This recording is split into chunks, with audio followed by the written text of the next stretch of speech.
स्वागत है तुहाडा क्रिएटिव माइंड यूट्यूब चैनल के उत्ते। मैरिटोरीअस स्कूल के रिगार्डिंग बच्चों को जो प्रॉब्लम्स आ रही सी उस दे लई मैं गूगल फॉर्म दिता सी व्हाट्सएप ग्रुप के एंड टैलीग्राम ग्रुप के। तो बच्चों ने जो उस दे अंदर अपन प्रॉब्लम्स नूं शेयर किया है वो तुहाडियां मैरिटोरीअस स्कूल के रिगार्डिंग भी हो सकदियां सी जां फिर तुहाडे करियर के रिगार्डिंग जो भी जिस टाइप दी तुहानूं प्रॉब्लम्स आ रही सी जो शेयर कीतियां अज आपां उसनूं डिस्कस करांगे। इस वीडियो ਨੂੰ ਬਣਾਉਣ ਦਾ ਮੇਰਾ ਮਕਸਦ ਇਹ ਸੀ ਕਿਉਂਕਿ ਬੱਚੇ ਕਾफ़ी ਜ਼ਿਆਦਾ ਟਾਈਮ ਤੋਂ ਮੈਸੇजेस ਕਰ ਰਹੇ ਸੀ ਕਿ ਉਹਨਾਂ ਨੂੰ ਕਾफ़ੀ ਜ਼ਿਆਦਾ ਪ੍ਰੋਬਲਮਸ ਆ। ਤਾਂ ਹਰ ਇੱਕ ਬੱਚੇ ਨੂੰ ਪਰਸਨਲੀ ਰਿਪਲਾਈ ਕਰਨਾ ਬਹੁਤ ਡਿਫਿਕਲਟ ਹੁੰਦਾ, ਤਾਂ ਇਸ ਕਰਕੇ ਮੈਂ ਸਾਰੀਆਂ ਪ੍ਰੋਬਲਮਸ ਨੂੰ ਇੱਕ ਵੀਡੀਓ ਦੇ ਵਿੱਚ ਲੈ ਕੇ ਆ ਰਿਹਾ, ਜਿਸ ਦੇ ਵਿੱਚ ਜੇਕਰ ਕਿਸੇ ਹੋਰ ਬੱਚੇ ਦੀ ਸੇਮ ਪ੍ਰੋਬਲਮ ਹੋਊਗੀ ਤਾਂ ਉਹ ਵੀ ਨਾਲ ਦੀ ਨਾਲ ਉਸ ਨੂੰ ਪਤਾ ਚੱਲ ਜਾਏਗਾ ਕਿ ਇਸ ਦਾ ਕੀ ਸੋਲੂਸ਼ਨ ਆ। ਤਾਂ ਸਭ ਤੋਂ ਪਹਿਲਾਂ ਜੇਕਰ ਚੈਨਲ 'ਤੇ ਨਵੇਂ ਹੋ ਤਾਂ ਚੈਨਲ ਨੂੰ ਕਰ ਲਓ ਸਬਸਕ੍ਰਾਈਬ ਅਤੇ ਨਾਲ ਦੀ ਨਾਲ ਬੈਲ ਆਈਕਨ 'ਤੇ ਕਲਿੱਕ ਕਰ ਦਿਓ ਤਾਂ ਕਿ ਜਦੋਂ ਵੀ ਮੈਂ ਕੋਈ ਨਵੀਂ ਵੀਡੀਓ ਅਪਲੋਡ ਕਰੂੰਗਾ ਤਾਂ ਤੁਹਾਨੂੰ ਉਸ ਦਾ ਨੋਟੀਫਿਕੇਸ਼ਨ ਮਿਲ ਜਾਵੇ। ਤਾਂ ਵੀਡੀਓ ਨੂੰ ਆਪਾਂ ਸ਼ੁਰੂ ਕਰਦੇ ਹਾਂ। ਫਸਟ ਜੇਕਰ ਆਪਾਂ ਦੇਖੀਏ, ਫਸਟ ਆਪਣੇ ਕੋਲ ਲਿਖਿਆ ਕਾਉਂਸਲਿੰਗ ਕਦੋਂ ਹੋਊਗੀ। ਫਸਟ ਬੱਚੇ ਦਾ ਜੋ ਕੁਐਸਚਨ ਹੈ ਕਿ ਕਾਉਂਸਲਿੰਗ ਕਦੋਂ ਹੋਊਗੀ, ਤਾਂ ਕਾਉਂਸਲਿੰਗ ਦੇ ਬਾਰੇ ਮੈਂ ਪਹਿਲਾਂ ਹੀ ਦੱਸ ਚੁੱਕਾ ਵਾਂ। ਮੈਂ ਵੀਡੀਓ ਜਦ ਮੈਂ ਤੁਹਾਨੂੰ ਲਿੰਕ ਦਿੱਤਾ ਸੀ ਇਸ ਗੂਗਲ ਫਾਰਮ ਦਾ, ਤਾਂ ਮੈਂ ਕਿਹਾ ਸੀ ਕਿ ਨੈਕਸਟ ਵੀਕ ਜਿਹੜੇ ਚਾਂਸਸ ਆ ਕਿ ਉਹ ਆਪਣੇ ਕੋਲ ਕਾਉਂਸਲਿੰਗ ਹੋ ਜਾਵੇਗੀ। ਤਾਂ ਨੈਕਸਟ ਵੀ ਸੇਮ ਆ, ਤਾਂ ਇਹ ਦੋਨਾਂ ਦਾ ਆंसर मैं ਤੁਹਾਨੂੰ ਦੇ ਚੁੱਕਾ। ਉਸ ਤੋਂ ਬਾਅਦ ਅੱਗੇ ਦੇਖੋ, सर आप एक वीडियो करियर के ऊपर भी बना दियो। आफ्टर 10th कौन सी स्ट्रीम ले प्लीज़ सर गाइड। सर मेरे टीचर्स कहते कि नॉन मैडिकल हो but I interested in commerce field but sir make one video career related बहुत सारे स्टूडेंट दियाँ। तो करियर के रिलेटेड ताड़ी जो वीडियो आ वो डेफिनेटली मैं नैक्सट वीडियो ही लैके आऊँगा। उस दे लई एक मेन चीज़ आपां नूं ये चाहिए कि सब तो पहलां तां तुहाडा एम की आ, तुहाडी लाइफ का एम की आ वो तुहानूं पता होना चाहिए। ਉਹਦੇ ਲਈ ਮੈਂ ਇੱਕ ਗੂਗਲ ਫਾਰਮ ਦੇਵਾਂਗਾ ਗਰੁੱਪ ਦੇ ਅੰਦਰ, ਤਾਂ ਸਾਰੇ ਬੱਚੇ ਜੋ ਆਪਣੀ ਲਾਈਫ ਦੇ ਵਿੱਚ ਅਚੀਵ ਕਰਨਾ ਚਾਹੁੰਦੇ ਆ, ਜੋ ਬਣਨਾ ਚਾਹੁੰਦੇ ਆ, ਉਸ ਦੇ ਵਿੱਚ ਫਿਲ ਕਰ ਦੇਣਾ ਵਿਦ ਨੇਮ, ਆਪਣਾ ਨੇਮ ਔਰ ਜੋ ਵੀ ਤੁਸੀਂ ਆਪਣੀ ਲਾਈਫ ਦੇ ਵਿੱਚ ਕਰਨਾ ਚਾਹੁੰਦੇ ਹੋ। ਤਾਂ ਮੈਂ ਤੁਹਾਨੂੰ ਦੱਸ ਦੇਵਾਂਗਾ ਕਿ ਉਸ ਚੀਜ਼ ਨੂੰ ਅਚੀਵ ਕਰਨ ਦੇ ਲਈ ਤੁਹਾਨੂੰ ਕਿਹੜੀ ਫੀਲਡ ਦੇ ਵਿੱਚ ਜਾਣਾ ਚਾਹੀਦਾ, ਤੁਹਾਨੂੰ ਕੀ ਪੜ੍ਹਨਾ ਚਾਹੀਦਾ, ਕਿਹੜੇ ਸਬਜੈਕਟ ਲੈਣੇ ਚਾਹੀਦੇ ਆ। ਜਿੱਥੋਂ ਤੱਕ ਇਸ ਬੱਚੇ ਦਾ ਸਵਾਲ ਹੈ ਕਿ ਜਿੱਦਾਂ ਇਸ ਨੇ ਦੱਸਿਆ ਹੈ ਕਿ ਉਹਦੇ ਟੀਚਰ ਕਹਿ ਰਹੇ ਨੇ ਕਿ ਨੋਨ ਮੈਡੀਕਲ ਹੋ ਬਟ ਉਹਦਾ ਜਿਹੜਾ ਇੰਟਰਸਟ ਆ ਉਹ ਕਾਮਰਸ ਫੀਲਡ ਦੇ ਅੰਦਰ ਆ। ਤਾਂ ਜੇਕਰ ਕਾਮਰਸ ਫੀਲਡ ਦੇ ਅੰਦਰ ਤੁਹਾਡਾ ਇੰਟਰਸਟ ਆ ਐਂਡ ਤੁਸੀਂ ਕਿਸੇ ਅਕਾਊਂਟਿੰਗ ਦੀ ਜੋਬ ਲੈਣਾ ਚਾਹੁੰਦੇ ਹੋ, ਮਤਲਬ ਇੱਕ ਅਕਾਊਂਟੈਂਟ ਬਣਨਾ ਚਾਹੁੰਦੇ ਹੋ, ਤਾਂ ਫਿਰ ਤੁਹਾਡੇ ਲਈ ਸਹੀ ਹੈ। ਤੁਸੀਂ ਕਾਮਰਸ ਦੇ ਵਿੱਚ ਜਾ ਕੇ ਟੀਚਰ ਵੀ ਬਣ ਸਕਦੇ ਹੋ ਐਂਡ ਤੁਸੀਂ ਕਾਮਰਸ ਦੇ ਵਿੱਚ ਜਾ ਕੇ CA ਵੀ ਬਣ ਸਕਦੇ ਹੋ। ਬਟ ਕਈ ਵਾਰ ਬੱਚਿਆਂ ਨੂੰ ਇਹ ਗਲਤਫਹਿਮੀ ਹੁੰਦੀ ਹੈ ਕਿ ਕਾਮਰਸ ਦੇ ਅੰਦਰ ਜਾਣ ਵਾਲਾ ਬੱਚਾ ਹੀ ਬੈਂਕ ਦੀ ਜੋਬ ਲੈ ਸਕਦਾ। ਇਹ ਗਲਤ ਆ। ਤੁਸੀਂ ਆਰਟਸ ਕਰਕੇ ਮੈਡੀਕਲ, ਮੈਡੀਕਲ ਨਹੀਂ, ਆਰਟਸ ਕਰਕੇ, ਨੋਨ ਮੈਡੀਕਲ ਕਰਕੇ ਐਂਡ ਕਾਮਰਸ ਕਰਕੇ ਤਿੰਨਾਂ ਦੇ ਵਿੱਚੋਂ ਕੁਛ ਵੀ ਕਰ ਸਕਦੇ ਹੋ ਐਂਡ ਤੁਸੀਂ ਬੈਂਕ ਅੰਦਰ ਜੋਬ ਕਰ ਸਕਦੇ ਹੋ, ਕੋਈ ਵੀ ਮੈਨੇਜਰ ਤੱਕ ਦੀ ਜੋਬ ਕੋਈ ਵੀ ਕਰ ਸਕਦੇ ਹੋ। ਤਾਂ ਸਿਰਫ ਕਾਮਰਸ ਵਾਲਾ ਨਹੀਂ ਕਰ ਸਕਦਾ। ਕਾਮਰਸ ਦੇ ਕਰਕੇ ਤੁਹਾਨੂੰ ਅਕਾਊਂਟੈਂਟ ਦੀ ਜੋਬ ਮਿਲ ਸਕਦੀ ਹੈ ਜਾਂ ਫਿਰ ਤੁਸੀਂ CA ਕਰ ਸਕਦੇ ਹੋ। ਥੋੜ੍ਹਾ ਲੈਂਥੀ ਹੁੰਦਾ ਬਟ CA ਦਾ ਇੱਕ ਹੁੰਦਾ, ਤੁਸੀਂ ਚਾਰਟਰਡ ਅਕਾਊਂਟ ਹੁੰਦਾ ਇਹਨੂੰ ਆਪਾਂ ਕਹਿੰਦੇ ਹੁੰਦੇ, ਤਾਂ CA ਵੀ ਕਰ ਸਕਦੇ ਹੋ ਤੁਸੀਂ। ਤਾਂ ਕਾਮਰਸ ਦੇ ਅੰਦਰ ਤੁਹਾਡਾ ਜੇ ਇੰਟਰਸਟ ਹੈ ਤਾਂ ਤੁਸੀਂ ਇਹਨਾਂ ਜੋਬਸ ਲਈ ਜਾ ਸਕਦੇ ਹੋ। ਬਟ ਤੁਹਾਡਾ ਏਮ ਕੀ ਆ, ਤੁਸੀਂ ਲਾਈਫ 'ਚ ਬਣਨਾ ਕੀ ਚਾਹੁੰਦੇ ਹੋ, ਤੁਹਾਨੂੰ ਗੋਲ ਕੀ ਆ ਤੁਹਾਡਾ। ਜੇਕਰ ਬੇਸਿਕਲੀ ਮੈਨੂੰ ਉਹ ਚੀਜ਼ ਪਤਾ ਹੋਊਗੀ ਤਾਂ ਮੈਂ ਤੁਹਾਨੂੰ ਚੰਗੀ ਤਰ੍ਹਾਂ ਗਾਈਡ ਕਰ ਦੂੰਗਾ ਕਿ ਤੁਹਾਨੂੰ ਕਿਹੜੇ ਸਬਜੈਕਟ ਲੈਣੇ ਚਾਹੀਦੇ ਆ। ਉਸ ਤੋਂ ਬਾਅਦ ਜੇਕਰ ਅੱਗੇ ਦੇਖੀਏ, ਕਾਉਂਸਲਿੰਗ ਦੇ ਰਿਗਾਰਡਿੰਗ ਮੈਂ ਪਹਿਲਾਂ ਹੀ ਦੱਸ ਚੁੱਕਿਆ ਵਾਂ। ਤਾਂ ਕਾਉਂਸਲਿੰਗ ਕਦੋਂ ਹੋਊਗੀ?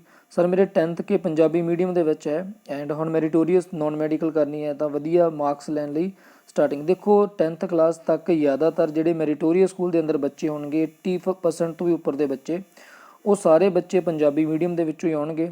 ਤਾਂ ਉਹ ਸਾਰੇ ਬੱਚੇ ਤੁਹਾਡੇ ਨਾਲ ਦੀ ਹੋਣਗੇ ਜਿਸ ਵਿੱਚ ਤੁਹਾਨੂੰ ਕੋਈ ਪ੍ਰੋਬਲਮ ਹੋਣ ਵਾਲੀ ਨਹੀਂ।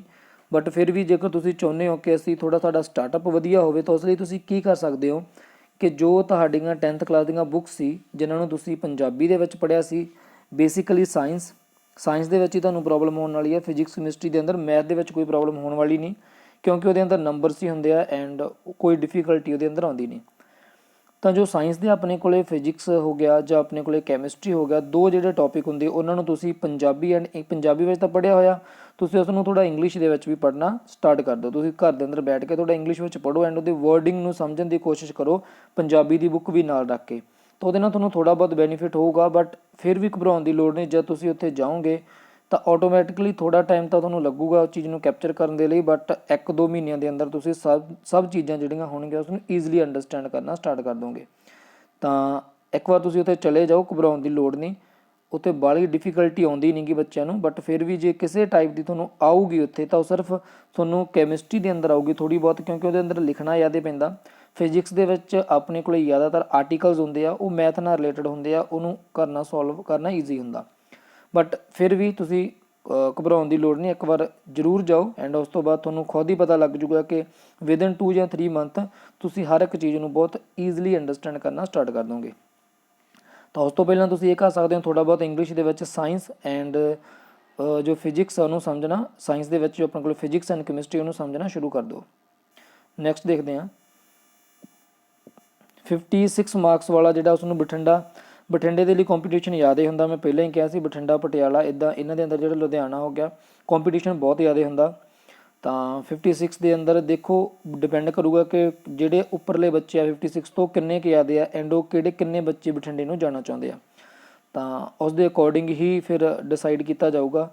ਤਾਂ ਇਸ ਨੂੰ ਆਪਾਂ ਕਹਿ ਤਾਂ ਕੁਛ ਨਹੀਂ ਸਕਦੇ ਇਸ ਟਾਈਮ ਦੇ ਉੱਪਰ, ਰੀਜ਼ਨ ਇਹੀ ਆ ਕਿ ਕਾਉਂਸਲਿੰਗ ਦੇ ਵਿੱਚ ਕਿੰਨੇ ਬੱਚੇ ਬਠਿੰਡੇ ਨੂੰ ਬਠਿੰਡੇ ਦੀ ਸੀਟ ਲਈ ਜਾਣਗੇ ਐਂਡ ਉਹਨਾਂ ਨੂੰ ਅਲੋਟ ਹੋਊਗੀ, ਤਾਂ ਉਹ ਉਸ ਸਮੇਂ ਹੀ ਪਤਾ ਲੱਗੂਗਾ। ਬਟ 56 ਵਾਲਾ ਬੱਚਾ ਇਹ ਤਾਂ ਫੁੱਲ ਕਲੀਅਰ ਹੈ ਕਿ ਤੁਹਾਨੂੰ ਸੀਟ ਤਾਂ ਮਿਲੂਗੀ, ਬਟ ਬਠਿੰਡੇ ਮਿਲੂਗੀ ਇਹ ਕਲੀਅਰ ਨਹੀਂ। ਉਹਦਾ ਰੀਜ਼ਨ ਇਹੀ ਹੈ ਕਿ ਬਠਿੰਡੇ ਲਈ ਕੰਪੀਟੀਸ਼ਨ ਥੋੜ੍ਹਾ ਜ਼ਿਆਦਾ ਹੁੰਦਾ, ਤਾਂ ਇਹ ਆਪਾਂ ਨੂੰ ਪਤਾ ਉਸ ਸਮੇਂ ਲੱਗੂਗਾ। ਬਟ ਹਾਂ, ਜੇਕਰ ਤੁਹਾਨੂੰ ਬਠਿੰਡਾ ਨਹੀਂ ਮਿਲਦਾ ਤੁਸੀਂ ਹੋਰ ਕਿਤੇ ਵੀ ਲੈ ਸਕਦੇ ਹੋ, ਕੋਈ ਰੀਜ਼ਨ ਹੈ ਨਹੀਂ ਕੋਈ ਵੱਡਾ, ਕਿਉਂਕਿ ਆਪਾਂ ਉੱਥੇ ਰਹਿਣਾ ਹੀ ਹੁੰਦਾ, ਡੇਲੀ ਅਪ ਡਾਊਨ ਤਾਂ ਕਰਨਾ ਹੀ ਨਹੀਂ ਗਾ। ਤਾਂ ਜੇਕਰ ਆਪਾਂ ਹੋਸਟਲ ਦੇ ਵਿੱਚ ਰਹਿਣਾ ਫਿਰ ਆਪਾਂ ਬਠਿੰਡੇ ਰਹੀਏ ਜਾਂ ਕਿਤੇ ਹੋਰ ਰਹੀਏ, ਉਹਦੇ ਨਾਲ ਕੋਈ ਫਰਕ ਪੈਣ ਵਾਲਾ ਨਹੀਂ। ਅੱਗੇ ਆਪਾਂ ਦੇਖਦੇ ਹਾਂ BPL ਕਾਰਡ ਦਾ ਕੋਈ ਕੁਐਸਚਨ ਕੀ ਹੈ, ਇਹ ਨਹੀਂ ਮੈਨੂੰ ਸਮਝ ਲੱਗਾ। ਕਾਉਂਸਲਿੰਗ ਸ਼ਡਿਊਲ ਮੈਂ ਦੱਸ ਦਿੱਤਾ, ਕਾਉਂਸਲਿੰਗ ਕਦੋਂ, ਹਾਂ ਕਾਉਂਸਲਿੰਗ ਤੁਹਾਡੀ ਹੈ ਜਿਹੜੀ ਉਹ ਮੈਂ ਪਹਿਲਾਂ ਹੀ ਦੱਸ ਦਿੱਤਾ ਕਿ ਨੈਕਸਟ ਵੀਕ ਚਾਂਸਸ ਨੇ ਹੋ ਜਾਣ ਸਟਾਰਟ ਹੋ ਜੂਗੀ। ਐਂਡ ਸਟੱਡੀ ਦੇ ਲੋਸ ਦੀ ਜਿਹੜੀ ਜਿੱਥੇ ਤੱਕ ਤੁਸੀਂ ਗੱਲ ਕਰਦੇ ਹੋ, ਦੇਖੋ ਉਹਨਾਂ ਦੀ ਖੁਦ ਰਿਸਪੋਂਸੀਬਿਲਿਟੀ ਹੁੰਦੀ ਹੈ ਸਕੂਲ ਵਾਲਿਆਂ ਦੀ, ਮੈਰੀਟੋਰੀਅਸ ਸਕੂਲ ਖੁਦ ਹੀ ਕਵਰ ਕਰਵਾਊਗਾ ਸਿਲੇਬਸ, ਤਾਂ ਉਹਦੀ ਤੁਸੀਂ ਟੈਨਸ਼ਨ ਨਾ ਲਓ। ਤਾਂ ਉਹ ਜਿਵੇਂ ਵੀ ਕਵਰ ਕਰਵਾਉਣ ਤੁਹਾਨੂੰ ਜ਼ਿਆਦਾ ਟਾਈਮ ਲਾਉਣ, ਜਿਵੇਂ ਵੀ ਕਰਵਾਉਣਗੇ ਉਹਨਾਂ ਦੀ ਰਿਸਪੋਂਸੀਬਿਲਿਟੀ ਹੈ, ਖੁਦ ਤੁਹਾਨੂੰ ਸਾਰੇ ਦਾ ਸਾਰਾ ਸਿਲੇਬਸ ਕਵਰ ਕਰਵਾ ਦੇਣਗੇ। ਵੈਨ +2 ਦੀ ਕਾਉਂਸਲਿੰਗ ਵੀ ਨਾਲ ਦੀ ਨਾਲ ਹੀ ਸਟਾਰਟ ਹੋ ਜੂਗੀ। ਅੱਗੇ ਦੇਖਦੇ ਹਾਂ, ਮੈਂ ਆਈ ਥਿੰਕ ਇੱਕ ਕੁਐਸਚਨ ਉੱਪਰ ਲੈ ਗਿਆ। ਮੈਂ ਕਹਿਣਾ ਚਾਹੁੰਦਾ ਹਾਂ ਕਿ ਮੈਰੀਟੋਰੀਅਸ ਇੰਟਰੈਂਸ ਰਿਜ਼ਲਟ ਦਾ ਸਕੂਲ ਦਾ ਰਿਜ਼ਲਟ ਹਫ਼ਤਾ ਪਹਿਲਾਂ ਹੀ ਆ ਗਿਆ ਸੀ, ਪਰ ਹੁਣ ਤੱਕ ਵੀ ਕਾਉਂਸਲਿੰਗ ਸ਼ਡਿਊਲ ਨਹੀਂ ਬਣਿਆ, ਜਿਸ ਨਾਲ ਸਾਡੀ ਸਟੱਡੀ ਦਾ ਲੋਸ ਹੋ ਰਿਹਾ ਹੈ। ਇਸ ਲਈ ਜਲਦ ਤੋਂ ਜਲਦ ਸ਼ਡਿਊਲ ਤਿਆਰ ਕੀਤਾ ਜਾਵੇ, ਐਡਮਿਟ ਲਿਸਟ ਅਤੇ ਕੋਈ ਓਫੀਸ਼ੀਅਲ ਨੋਟੀਫਿਕੇਸ਼ਨ। ਹਾਂ, ਤਾਂ ਜਲਦੀ ਹੀ ਜੋ ਤੁਹਾਡਾ ਕਾਉਂਸਲਿੰਗ ਦੀ ਜੋ ਸ਼ਡਿਊਲ ਹੁੰਦੇ ਹਨ, ਜੋ ਤੁਹਾਨੂੰ ਕਿ ਸਲੋਟ ਬਣਦੇ ਹੁੰਦੇ ਆ ਸਟੂਡੈਂਟਸ ਦੇ, ਉਹ ਜਲਦੀ ਹੀ ਡਿਕਲੇਅਰ ਕਰ ਦਿੱਤੇ ਜਾਣਗੇ, ਜਿਸ ਤੋਂ ਬਾਅਦ ਤੁਹਾਡੀ ਕਾਉਂਸਲਿੰਗ ਸਟਾਰਟ ਹੋ ਜੂਗੀ ਐਂਡ ਐਡਮਿਸ਼ਨ ਵੀ ਨਾਲ ਦੀ ਨਾਲ ਹੀ ਸਟਾਰਟ ਹੋ ਜੂਗੀ। ਤਾਂ ਆਈ ਥਿੰਕ ਕਿ ਨੈਕਸਟ ਵੀਕ ਤੋਂ ਇਹ ਸਟਾਰਟ ਹੋ ਜੂਗਾ ਪ੍ਰੋਸੈਸ। ਸਰ ਜੀ ਪਲੀਜ਼ ਇੱਕ ਵੀਡੀਓ ਬਣਾ ਦਿਓ ਕਿ ਜਦ ਤੱਕ ਰਿਜ਼ਲਟ ਨਹੀਂ ਆਉਂਦਾ ਕਿਸੇ ਹੋਰ ਸਕੂਲ ਐਡਮਿਸ਼ਨ ਲਈਏ ਜਾਂ ਫਿਰ ਵੇਟ ਕਰ ਲਈਏ। ਦੇਖੋ ਜੇਕਰ ਤੁਹਾਡੇ ਮਾਰਕਸ ਆ ਉਹ 56 ਆ ਜਾਂ 56 ਤੋਂ ਉੱਪਰ ਆ, ਫਿਰ ਤੁਹਾਨੂੰ ਕਿਤੇ ਐਡਮਿਸ਼ਨ ਲੈਣ ਦੀ ਲੋੜ ਹੈ ਨਹੀਂ, ਤਾਂ ਤੁਸੀਂ ਆਪਣੇ ਆਪ ਨੂੰ ਸੇਫ ਸਮਝ ਸਕਦੇ ਹੋ। ਐਂਡ ਜੇਕਰ ਤੁਸੀਂ ਐਡਮਿਸ਼ਨ ਲਓਗੇ ਵੀ ਤਾਂ ਆਈ ਥਿੰਕ ਕਿ ਵਿਦਿਨ 14 ਡੇਜ਼ 15 ਦਿਨ ਦੇ ਅੰਦਰ ਅੰਦਰ ਤੁਹਾਡੀ ਐਡਮਿਸ਼ਨ ਹੋ ਜੂਗੀ ਮੈਰੀਟੋਰੀਅਸ ਸਕੂਲ ਦੇ ਅੰਦਰ। ਤਾਂ 15 ਦਿਨ ਜੇਕਰ ਤੁਸੀਂ ਕਿਤੇ ਜਾਓਗੇ ਵੀ ਤਾਂ 15 ਦਿਨ ਦੇ ਅੰਦਰ ਤੁਸੀਂ ਜ਼ਿਆਦਾ ਉੱਥੇ ਸਟੱਡੀ ਕਰ ਨਹੀਂ ਸਕਦੇ। ਹਾਂ, ਜੇਕਰ ਕਿਸੇ ਬੱਚੇ ਨੇ ਪਹਿਲਾਂ ਹੀ ਐਡਮਿਸ਼ਨ ਲੈ ਲਈ ਆ ਤਾਂ ਉਹ ਆਪਣੀ ਸਟੱਡੀ ਨੂੰ ਕੰਟੀਨਿਊ ਰੱਖੋ ਜਦ ਤੱਕ ਉਹ ਮੈਰੀਟੋਰੀਅਸ ਸਕੂਲ ਦੇ ਅੰਦਰ ਨਹੀਂ ਜਾਂਦਾ। ਤਾਂ ਤੁਸੀਂ 56 ਮਾਰਕਸ ਵਾਲੇ ਬੱਚੇ ਜੇਕਰ ਉੱਪਰ ਹੋ ਜਾਂ 56 ਵਾਲੇ ਮਾਰਕਸ ਵਾਲੇ ਬੱਚੇ ਹੋ ਤਾਂ ਤੁਸੀਂ ਆਪਣੇ ਆਪ ਨੂੰ ਸੇਫ ਸਮਝ ਸਕਦੇ ਹੋ, ਤੁਹਾਨੂੰ ਕਿਤੇ ਐਡਮਿਸ਼ਨ ਲੈਣ ਦੀ ਲੋੜ ਨਹੀਂ। ਬਟ 56 ਤੋਂ ਥੱਲੇ ਵਾਲੇ ਥੋੜ੍ਹੇ ਸੇਫ ਘੱਟ ਹੁੰਦੇ ਆ, ਉਹ ਵੀ ਇੱਕ ਵੀਕ ਦੀ ਵੇਟ ਕਰ ਸਕਦੇ ਆ ਜੇਕਰ ਉਹਨਾਂ ਨੂੰ ਕੋਈ ਸਕੂਲ ਦੂਰ ਪੈਂਦਾ। ਜੇਕਰ ਸਕੂਲ ਤੁਹਾਨੂੰ ਨਜ਼ਦੀਕ ਪੈਂਦਾ, ਨੇੜੇ ਆ, ਤਾਂ ਫਿਰ ਤੁਸੀਂ ਵੀ ਐਡਮਿਸ਼ਨ ਲੈ ਲਓ ਤਦ ਤੱਕ, ਕਿਉਂਕਿ ਹੋ ਸਕਦਾ ਕਿ ਕਾਉਂਸਲਿੰਗ ਦੇ ਟਾਈਮ ਵਿੱਚ ਥੋੜ੍ਹੀ ਜਿਹੜੇ ਬੱਚਿਆਂ ਦੇ ਮਾਰਕਸ ਘੱਟ ਹੁੰਦੇ ਆ ਉਹਨਾਂ ਨੂੰ ਕਾਉਂਸਲਿੰਗ ਲਈ ਜ਼ਿਆਦਾ ਵੇਟ ਕਰਨੀ ਪੈ ਸਕਦੀ ਹੈ। ਜਿਨ੍ਹਾਂ ਦੇ ਮਾਰਕਸ ਜ਼ਿਆਦਾ ਹੁੰਦੇ ਆ ਉਹ ਕਾਉਂਸਲਿੰਗ ਵਿੱਚ ਸਭ ਤੋਂ ਪਹਿਲਾਂ ਸੱਦ ਲਏ ਜਾਂਦੇ ਆ, ਤਾਂ ਜਿਨ੍ਹਾਂ ਦੇ ਮਾਰਕਸ ਘੱਟ ਆ ਤਾਂ ਉਹ ਐਡਮਿਸ਼ਨ ਲੈ ਸਕਦੇ ਆ। 15 ਡੇਜ਼ ਤਾਂ ਲੱਗ ਜਾਣਗੇ, ਜੇਕਰ ਇੰਨੇ ਕੁ ਦਿਨ ਸਕੂਲ ਕੋਈ ਨੇੜੇ ਪੈਂਦਾ ਤਾਂ ਉੱਥੇ ਆਪਾਂ ਐਡਮਿਸ਼ਨ ਲੈ ਸਕਦੇ ਹਾਂ। ਅੱਗੇ ਦੇਖਦੇ ਹਾਂ, ਇਸ ਤੋਂ ਬਾਅਦ ਅਗਲਾ ਕੁਐਸਚਨ ਵੀ ਸੇਮ ਬੱਚੇ ਦਾ, ਸਰ ਜੀ ਕਿੰਨੇ ਮਾਰਕਸ ਵਾਲਾ ਸਟੂਡੈਂਟ ਆਪਣੇ ਆਪ ਨੂੰ ਸੇਫ ਸਮਝ ਸਕਦਾ। ਦੇਖੋ ਜੇ ਮੈਂ ਪਹਿਲਾਂ ਹੀ ਦੱਸਤਾ ਕਿ 56 ਜਾਂ ਇਸ ਤੋਂ ਉੱਪਰ ਵਾਲਾ ਜਿਹੜੇ ਬੱਚੇ ਉਹ ਸੇਫ ਸਮਝ ਸਕਦੇ ਆ। ਕਾਉਂਸਲਿੰਗ ਕਿੰਨਾ ਟਾਈਮ ਹੋਰ ਲੱਗਣਾ ਐਂਡ ਗਰਲਸ ਦੋਨਾਂ ਦੀ ਰੈਂਕਿੰਗ ਅਲੱਗ-ਅਲੱਗ ਹੋਵੇਗੀ, girls and boys the. And ਉਸ ਨੂੰ ਮੈਂ ਕਿਹਾ ਸੀ ਕਿ ਮੈਂ ਖੁਦ ਟਰਾਈ ਕੀਤਾ ਸੀ ਕਿ ਮੈਂ ਉਸਨੂੰ ਸੈਪਰੇਟ ਕਰਕੇ ਇੱਕ ਰੈਂਕਿੰਗ ਵਾਲਾ PDF ਬਣਾ ਲਾਂ, ਬਟ ਪੋਸੀਬਲ ਨਹੀਂ ਸੀ ਕਿਉਂਕਿ ਬੱਚਿਆਂ ਦੇ ਨਾਮ ਦੇ ਅੱਗੇ ਉਹਨਾਂ ਦਾ ਜੋ ਜੈਂਡਰ ਆ ਉਹ ਲਿਖਿਆ ਨਹੀਂ ਹੋਇਆ ਸੀ, ਮੇਲ ਫੀਮੇਲ, ਤਾਂ ਇਸ ਕਰਕੇ ਮੈਨੂੰ ਥੋੜ੍ਹਾ ਡਿਫੀਕਲਟੀ ਆਈ। ਸਰ ਬੋਇਜ਼ ਦੀ ਮੈਰਿਟ ਲਿਸਟ ਅਲੱਗ ਬਣਾ ਦਿਓ, ਪੋਸੀਬਲ ਨਹੀਂ ਗਾ, ਮੈਂ ਕੋਸ਼ਿਸ਼ ਕੀਤੀ ਸੀ, ਮੈਂ ਪਹਿਲਾਂ ਹੀ ਦੱਸਿਆ ਸੀ, ਬਟ ਇਹ ਪੋਸੀਬਲ ਨਹੀਂ। When will the counselling declare next week. Sir meritorious NDA ਦੀ ਪ੍ਰੈਪਰੇਸ਼ਨ ਕਰਵਾਈ ਜਾਂਦੀ। ਦੇਖੋ NDA ਦੀ ਪ੍ਰੈਪਰੇਸ਼ਨ ਐਸ ਸੱਚ ਤਾਂ ਕਰਵਾਈ ਨਹੀਂ ਜਾਂਦੀ, ਜਿੰਨੇ ਕਿ ਮੈਰੀਟੋਰੀਅਸ ਸਕੂਲਾਂ ਦੇ ਅੰਦਰ ਮੈਨੂੰ ਪਤਾ, ਬਾਕੀ ਸ਼ਾਇਦ ਕਿਸੇ ਇੱਕ ਅੱਧੇ ਵਿੱਚ ਕਰਵਾਈ ਵੀ ਜਾਂਦੀ ਹੋਵੇ, ਬਟ ਆਈ ਥਿੰਕ ਕਿ ਉੱਥੇ NDA ਦੀ ਪ੍ਰੈਪਰੇਸ਼ਨ ਤਾਂ ਨਹੀਂ ਕਰਾਈ ਜਾਂਦੀ, ਬਟ ਬਾਕੀ ਸਾਰੇ ਸਕੂਲਾਂ ਦੇ ਅੰਦਰ ਜਿਹੜੀ ਪ੍ਰੈਪਰੇਸ਼ਨ ਕਰਾਈ ਜਾਂਦੀ ਹੈ ਉਹ ਕਰਵਾਈ ਜਾਂਦੀ ਹੈ JEE the, JEE main and advance. ਉਸ ਤੋਂ ਬਾਅਦ ਤੁਹਾਡੀ ਪ੍ਰੈਪਰੇਸ਼ਨ ਕਰਾਈ ਜਾਂਦੀ ਹੈ NEET ਦੀ। ਇਹ ਦੋ ਚੀਜ਼ਾਂ ਤੁਹਾਡੀਆਂ, ਇਹਨਾਂ ਦੋਨਾਂ ਨੂੰ ਪ੍ਰਿਪੇਅਰ ਕਰਾਇਆ ਜਾਂਦਾ। ਬਟ ਆਈ ਥਿੰਕ ਕਿ ਜੇ ਤੁਸੀਂ NDA ਦੀ ਪ੍ਰੈਪਰੇਸ਼ਨ ਦੀ ਗੱਲ ਕਰ ਰਹੇ ਹੋ ਤਾਂ JEE ਮੇਨ ਸੇਮ ਹੀ ਆ। ਜੇਕਰ ਤੁਸੀਂ JEE ਦੀ ਪ੍ਰੈਪਰੇਸ਼ਨ ਕਰ ਲਈ ਤਾਂ ਉਸ ਦੇ ਸਾਹਮਣੇ NDA ਤਾਂ ਕੁਛ ਵੀ ਨਹੀਂਗਾ। ਤਾਂ ਜੇ ਬੱਚਾ ਕੋਈ JEE ਦੀ ਪ੍ਰੈਪਰੇਸ਼ਨ ਕਰ ਰਿਹਾ ਵਾ ਤਾਂ ਉਸ ਨੂੰ NDA ਦੀ ਟੈਨਸ਼ਨ ਤਾਂ ਲੈਣੀ ਨਹੀਂ ਚਾਹੀਦੀ, ਕਿਉਂਕਿ JEE ਬਹੁਤ ਹੀ ਜ਼ਿਆਦਾ ਐਡਵਾਂਸ ਹੁੰਦਾ ਪੇਪਰ, ਐਂਡ ਇਸ ਨੂੰ ਜੇਕਰ ਤੁਸੀਂ ਕਵਰ ਕਰ ਲਓਗੇ ਤਾਂ NDA ਤੁਹਾਡਾ ਆਟੋਮੈਟਿਕਲੀ ਕਲੀਅਰ ਹੋ ਜਾਊਗਾ। ਤਾਂ ਉਸ ਦੇ ਲਈ ਬਸ ਸਿੰਪਲੀ ਤੁਸੀਂ ਮੈਰੀਟੋਰੀਅਸ ਸਕੂਲ ਦੇ ਅੰਦਰ ਜਾਓ ਐਂਡ ਕਲਾਸਿਸ ਨੂੰ ਪ੍ਰੋਪਰਲੀ ਅਟੈਂਡ ਕਰੋ ਐਂਡ ਉੱਥੇ ਸਟੱਡੀ ਕਰੋ। ਸਰ ਮੈਨੂੰ ਮੈਥ ਵਧੀਆ ਲੱਗਦਾ ਹੈ ਅਤੇ ਮੈਨੂੰ ਰਿਲੇਟਿਵ ਕਹਿੰਦੇ ਨੇ ਕਿ ਮੈਡੀਕਲ ਦਾ ਸਕੋਪ ਹੈ। ਸਰ ਮੈਂ ਨੋਨ ਮੈਡੀਕਲ ਕਰਨ ਤੋਂ ਬਾਅਦ ਕੀ ਕਰਾਂ ਜਿਹਦੇ ਵਿੱਚ ਖਰਚਾ ਵੀ ਕਮ ਲੱਗੇ ਅਤੇ ਮੈਂ ਕਾਮਯਾਬ ਵੀ ਹੋ ਜਾਵਾਂ। ਦੇਖੋ ਬੇਸਿਕਲੀ ਕਾਮਯਾਬ ਹੋਣਾ ਤਾਂ ਆਪਾਂ ਉਸ ਚੀਜ਼ ਨੂੰ ਕਹਿੰਦੇ ਹਾਂ ਕਿ ਜੋ ਆਪਣਾ ਏਮ ਆ, ਜੇਕਰ ਆਪਾਂ ਆਪਣੇ ਏਮ ਨੂੰ ਅਚੀਵ ਕਰ ਲਾਂਗੇ ਤਾਂ ਉਹਨੂੰ ਆਪਾਂ ਕਾਮਯਾਬ ਹੋਣਾ ਸਮਝਾਂਗੇ। ਕਾਮਯਾਬੀ ਦਾ ਮਤਲਬ ਆਪਾਂ ਸਿਰਫ ਪੈਸਾ ਕਮਾਉਣ ਦੇ ਨਾਲ ਨਹੀਂ ਜੋੜ ਸਕਦੇ। ਤੁਸੀਂ ਆਪਣਾ ਏਮ ਜਦੋਂ ਅਚੀਵ ਕਰ ਲੈਂਦੇ ਹੋ ਤਾਂ ਉਸ ਸਮੇਂ ਨੂੰ ਆਪਾਂ ਆਪਣਾ ਇਹ ਸੋਚ ਲਾਂਗੇ ਕਿ ਅਸੀਂ ਅੱਜ ਕਾਮਯਾਬ ਹੋ ਗਏ। ਤਾਂ ਪਹਿਲਾਂ ਤਾਂ ਤੁਸੀਂ ਆਪਣਾ ਏਮ ਡਿਸਾਈਡ ਕਰੋ। ਜੇਕਰ ਤੁਹਾਡਾ ਇੰਟਰਸਟ ਮੈਥ ਦੇ ਵਿੱਚ ਆ ਤਾਂ ਮੈਥ ਦੇ ਵਿੱਚ ਅੰਦਰ ਜਾ ਕੇ ਤੁਸੀਂ ਨੋਨ ਮੈਡੀਕਲ ਸਟਰੀਮ ਤਾਂ ਲੈ ਸਕਦੇ ਹੋ। ਐਂਡ ਸਕੋਪ ਦੀ ਗੱਲ ਕਰੀਏ ਤਾਂ ਸਕੋਪ ਅੱਜ ਕੱਲ੍ਹ ਕਿਸੇ ਦਾ ਵੀ ਨਹੀਂ, ਉਸ ਬੱਚੇ ਦੇ ਲਈ ਸਕੋਪ ਨਹੀਂ ਗਾ ਜੋ ਬੱਚਾ ਨਹੀਂ ਪੜ੍ਹਦਾ, ਬਟ ਜੋ ਬੱਚੇ ਇੰਟੈਲੀਜੈਂਟ ਐਂਡ ਜੋ ਵਧੀਆ ਪ੍ਰੈਪਰੇਸ਼ਨ ਕਰਦੇ ਆ ਉਸ ਦੇ ਲਈ ਹਰ ਇੱਕ ਫੀਲਡ ਦੇ ਅੰਦਰ ਹੀ ਸਕੋਪ ਹੈਗਾ। ਤਾਂ ਸਕੋਪ ਤੁਸੀਂ ਡਿਸਾਈਡ ਕਰੋਗੇ ਕਿ ਸਕੋਪ ਹੈ ਜਾਂ ਨਹੀਂ ਹੈ, ਕਿਉਂਕਿ ਤੁਹਾਡੇ ਉੱਪਰ ਹੀ ਡਿਪੈਂਡ ਕਰੂਗਾ ਕਿ ਤੁਸੀਂ ਕਿੰਨੀ ਚੰਗੀ ਤਰ੍ਹਾਂ ਉਸ ਨੂੰ ਪ੍ਰਿਪੇਅਰ ਕਰਦੇ ਹੋ। ਮੈਡੀਕਲ ਦੀ ਗੱਲ ਕਰੀਏ ਤਾਂ ਇਹਦੇ ਅੰਦਰ ਥੋੜ੍ਹਾ ਖਰਚਾ ਜ਼ਿਆਦਾ ਹੁੰਦਾ, ਆਪਾਂ ਨੂੰ ਪਤਾ। ਉਸ ਦੇ ਲਈ ਐਗਜ਼ਾਮ ਜਿਹੜਾ ਹੁੰਦਾ ਉਹ NEET ਦਾ ਕਲੀਅਰ ਕਰਨਾ ਪੈਂਦਾ ਹੁੰਦਾ। ਐਂਡ ਜੇਕਰ ਆਪਾਂ ਨੋਨ ਮੈਡੀਕਲ ਦੀ ਗੱਲ ਕਰੀਏ ਤਾਂ ਉਹਦੇ ਲਈ ਜਿਹੜਾ ਐਗਜ਼ਾਮ ਹੁੰਦਾ ਉਹ JEE and JEE main and advance ਦੋ ਹੁੰਦੇ ਆ, ਇਹਨੂੰ ਕਲੀਅਰ ਕਰਨਾ ਪੈਂਦਾ ਹੁੰਦਾ। ਕਲੀਅਰ ਕਰਨ ਤੋਂ ਬਾਅਦ ਤੁਹਾਨੂੰ ਜਿਹੜੀ ਐਡਮਿਸ਼ਨ ਮਿਲੂਗੀ ਉਹ IIT ਦੇ ਵਿੱਚ ਮਿਲ ਜੂਗੀ। IIT ਦੇ ਵਿੱਚ ਜੇਕਰ ਇੱਕ ਵਧੀਆ IIT ਦੇ ਵਿੱਚ ਤੁਹਾਨੂੰ ਐਡਮਿਸ਼ਨ ਮਿਲ ਜਾਂਦੀ ਹੈ ਐਂਡ ਤੁਸੀਂ ਉੱਥੇ ਵਧੀਆ ਨੰਬਰ ਲੈ ਕੇ ਪਾਸ ਹੋ ਜਾਂਦੇ ਹੋ ਤਾਂ ਫਿਰ ਤੁਸੀਂ ਲਗਭਗ ਤੁਹਾਨੂੰ ਅਪਰੋਕਸੀਮੇਟਲੀ 6-7 ਲੱਖ ਤੋਂ ਲੈ ਕੇ 20-25 ਲੱਖ ਤੱਕ ਦਾ ਜਿਹੜਾ ਪੈਕੇਜ ਉਹ ਮਿਲ ਜਾਂਦਾ। ਬਟ ਉਹ ਡਿਪੈਂਡ ਕਰਦਾ ਹੁੰਦਾ ਕਿ ਤੁਹਾਨੂੰ ਨੌਲੇਜ ਕਿੰਨੀ ਆ ਐਂਡ ਤੁਸੀਂ ਉੱਥੇ ਕਿੰਨਾ ਕੁ ਵਧੀਆ ਜਿਹੜੀ ਨੌਲੇਜ ਤੁਹਾਨੂੰ ਪ੍ਰੋਫੈਸਰਸ ਨੇ ਦਿੱਤੀ ਉਹਨੂੰ ਕੈਪਚਰ ਕੀਤਾ। ਤਾਂ ਚਾਂਸਸ ਵਧੀਆ ਨੇ, ਜੋਬ ਮਿਲ ਜਾਂਦੀ ਆ ਦੋਨਾਂ ਦੇ ਅੰਦਰ ਹੀ, ਮੈਡੀਕਲ ਦੇ ਅੰਦਰ ਵੀ ਨੋਨ ਮੈਡੀਕਲ ਦੇ ਅੰਦਰ ਵੀ। ਬਟ ਉਹੀ ਆ ਕਿ ਤੁਹਾਨੂੰ ਮਿਹਨਤ ਕਰਨੀ ਪਊਗੀ ਐਂਡ ਤੁਹਾਨੂੰ ਇੱਕ ਚੰਗੇ ਮਾਰਕਸ ਲੈ ਕੇ ਤੁਹਾਡੇ ਇੰਸਟੀਚਿਊਟ ਦੇ ਵਿੱਚੋਂ ਪਾਸ ਹੋਣਾ ਪਊਗਾ। ਤਾਂ ਉਹ ਜੇਕਰ ਤੁਸੀਂ +1 +2 ਚੰਗੀ ਤਰ੍ਹਾਂ ਕਰੋਗੇ ਤਾਂ ਹੀ ਤੁਸੀਂ ਫਿਰ JEE main and JEE advance clear ਕਰੋਗੇ ਜਾਂ NEET ਕਲੀਅਰ ਕਰੋਗੇ ਐਂਡ ਇਹਨਾਂ ਨੂੰ ਕਲੀਅਰ ਕਰੋਗੇ ਤਾਂ ਫਿਰ IIT ਵਗੈਰਾ 'ਚ ਜਾਓਗੇ ਐਂਡ ਉੱਥੇ ਜਾਓਗੇ ਤਾਂ ਫਿਰ ਤੁਹਾਡੇ ਜੋਬ ਦੇ ਚਾਂਸਸ ਬਹੁਤ ਜ਼ਿਆਦਾ ਬਣ ਜਾਂਦੇ ਆ। ਤਾਂ ਉਸ ਤੋਂ ਬਾਅਦ ਜੇਕਰ ਦੇਖੀਏ ਮੈਡੀਕਲ ਨੋਨ ਮੈਡੀਕਲ ਨੂੰ ਆਪਾਂ ਕੰਪੇਅਰ ਨਹੀਂ ਕਰ ਸਕਦੇ। ਦੇਖੋ ਦੋਨਾਂ ਦਾ ਸਕੋਪ ਹੀ ਫੁੱਲ ਆ। ਮੈਡੀਕਲ ਦੇ ਅੰਦਰ ਤੁਸੀਂ ਡਾਕਟਰ ਬਣੋਗੇ, ਨੋਨ ਮੈਡੀਕਲ ਦੇ ਵਿੱਚ ਤੁਸੀਂ ਇੰਜੀਨੀਅਰਿੰਗ ਲਾਈਨ ਦੇ ਅੰਦਰ ਜਾ ਸਕਦੇ ਹੋ। ਦੋਨਾਂ ਦੇ ਅੰਦਰ ਤੁਸੀਂ ਟੀਚਰ ਵੀ ਬਣ ਸਕਦੇ ਹੋ, ਠੀਕ ਆ। ਉਹ ਅਲੱਗ-ਅਲੱਗ ਤੁਸੀਂ ਖੁਦ ਡਿਸਾਈਡ ਕਰੋ। ਖੁਦ ਪਹਿਲਾਂ ਏਮ ਡਿਸਾਈਡ ਕਰੋ। ਏਮ ਜਦੋਂ ਤੁਹਾਡਾ ਡਿਸਾਈਡ ਹੋ ਜਾਊਗਾ ਉਸ ਦੇ ਉੱਪਰ ਮੈਂ ਕਿਹਾ ਕਿ ਮੈਂ ਲਿੰਕ ਦਊਂਗਾ ਡਿਸਕ੍ਰਿਪਸ਼ਨ ਦੇ ਵਿੱਚ, ਤੁਸੀਂ ਉਸ ਲਿੰਕ 'ਤੇ ਜਾ ਕੇ ਆਪਣਾ ਨੇਮ ਆਪਣਾ ਏਮ ਦੱਸਣਾ। ਫਿਰ ਉਸ ਦੇ ਰਿਗਾਰਡਿੰਗ ਮੈਂ ਤੁਹਾਨੂੰ ਵੀਡੀਓ ਬਣਾ ਕੇ ਦੱਸਾਂਗਾ ਕਿ ਤੁਹਾਨੂੰ ਕੀ ਪੜ੍ਹਨਾ ਚਾਹੀਦਾ। ਅੱਗੇ ਦੇਖਦੇ ਹਾਂ ਕਾਉਂਸਲਿੰਗ ਟਾਈਮ ਅਤੇ ਐਡਮਿਸ਼ਨ ਟਾਈਮ ਕਿਹੜੇ ਡਾਕੂਮੈਂਟ ਚਾਹੀਦੇ ਆ। ਕਾਉਂਸਲਿੰਗ ਟਾਈਮ ਦੇ ਵਿੱਚ ਤੁਹਾਨੂੰ ਸਿਰਫ 3 ਡਾਕੂਮੈਂਟ ਚਾਹੀਦੇ ਅੱਜ ਤੱਕ ਜੋ ਹੋਇਆ। ਉਹਦੇ ਅੰਦਰ ਆਪਣੇ ਕੋਲ ਕੀ ਹੁੰਦਾ, ਉਹਦੇ ਅੰਦਰ ਆਪਣੇ ਕੋਲ 10th ਦਾ ਜਿਹੜਾ ਰਿਜ਼ਲਟ ਹੁੰਦਾ ਔਨਲਾਈਨ ਉਹ, ਉਸ ਤੋਂ ਬਾਅਦ ਆਪਣੇ ਕੋਲ ਮੈਰੀਟੋਰੀਅਸ ਦੀ ਜਿਹੜੀ ਮੈਰਿਟ ਲਿਸਟ ਹੁੰਦੀ ਆ ਉਹ, ਉਹਦੇ ਅੰਦਰ ਤੁਹਾਡਾ ਸਿਰਫ ਇੱਕ ਪੇਜ ਲੱਗੂਗਾ ਜਿੱਥੇ ਤੁਹਾਡਾ ਨਾਮ ਆ ਐਂਡ ਤੁਹਾਡਾ ਇੱਕ ਆਇਡੈਂਟੀਟੀ ਕਾਰਡ ਹੁੰਦਾ ਜਿਹਦੇ ਅੰਦਰ ਤੁਹਾਡਾ ਆਧਾਰ ਕਾਰਡ ਹੁੰਦਾ। ਤਾਂ ਤੁਸੀਂ ਸਿਰਫ 3 ਡਾਕੂਮੈਂਟ ਹੁੰਦੇ ਆ ਐਂਡ ਜੋ ਤੁਹਾਡੀ ਐਡਮਿਸ਼ਨ ਹੋਊਗੀ ਉਸ ਸਮੇਂ ਤਾਂ ਕਾਫੀ ਜ਼ਿਆਦਾ ਡਾਕੂਮੈਂਟ ਹੁੰਦੇ ਆ, ਉਹ ਤੁਹਾਨੂੰ ਖੁਦ ਪ੍ਰੋਵਾਈਡ ਕਰਦੇ ਹੁੰਦੇ ਆ ਐਂਡ ਉਹ ਜਦੋਂ ਵੀ ਐਡਮਿਸ਼ਨ ਜਾਂ ਕਾਉਂਸਲਿੰਗ ਹੋਊਗੀ ਉਸ ਸਮੇਂ ਮੈਂ ਤੁਹਾਨੂੰ ਦੱਸ ਦੇਵਾਂਗਾ। ਰੈਜ਼ੀਡੈਂਟ ਸਰਟੀਫਿਕੇਟ ਜਿਹੜਾ ਹੁੰਦਾ ਉਹ ਆਪਾਂ ਨੂੰ ਲੋੜ ਨਹੀਂ ਹੁੰਦੀ ਵੈਸੇ ਤਾਂ ਰੈਜ਼ੀਡੈਂਟ ਸਰਟੀਫਿਕੇਟ ਦੀ, ਬਟ ਫਿਰ ਵੀ ਜੇਕਰ ਤੁਹਾਡਾ ਬਣ ਚੁੱਕਾ ਵਾ ਤਾਂ ਬਹੁਤ ਹੀ ਵਧੀਆ ਚੀਜ਼ ਆ, ਕਿਉਂਕਿ ਤੁਹਾਨੂੰ ਅੱਗੇ ਜੋਬਸ ਦੇ ਵਿੱਚ ਉਸਦੀ ਲੋੜ ਪਵੇਗੀ। ਤਾਂ ਰੈਜ਼ੀਡੈਂਟ ਸਰਟੀਫਿਕੇਟ ਆਈ ਥਿੰਕ ਕਿ ਪਿਛਲੀ ਵਾਰ ਨਹੀਂ ਲੱਗਾ ਸੀ, ਬਟ ਫਿਰ ਵੀ ਮੈਂ ਇੱਕ ਵਾਰ ਜਦੋਂ ਕਾਉਂਸਲਿੰਗ ਦੀ ਵੀਡੀਓ ਬਣਾਊਂਗਾ ਤਾਂ ਤੁਹਾਨੂੰ ਇਸ ਦੇ ਬਾਰੇ ਗਾਈਡ ਕਰ ਦੂੰਗਾ। 10th ਕਲਾਸ 'ਚ ਐਡਮਿਸ਼ਨ ਲਈ ਕਾਉਂਸਲਿੰਗ ਕਦੋਂ ਸਟਾਰਟ ਹੋਵੇਗੀ? Next week.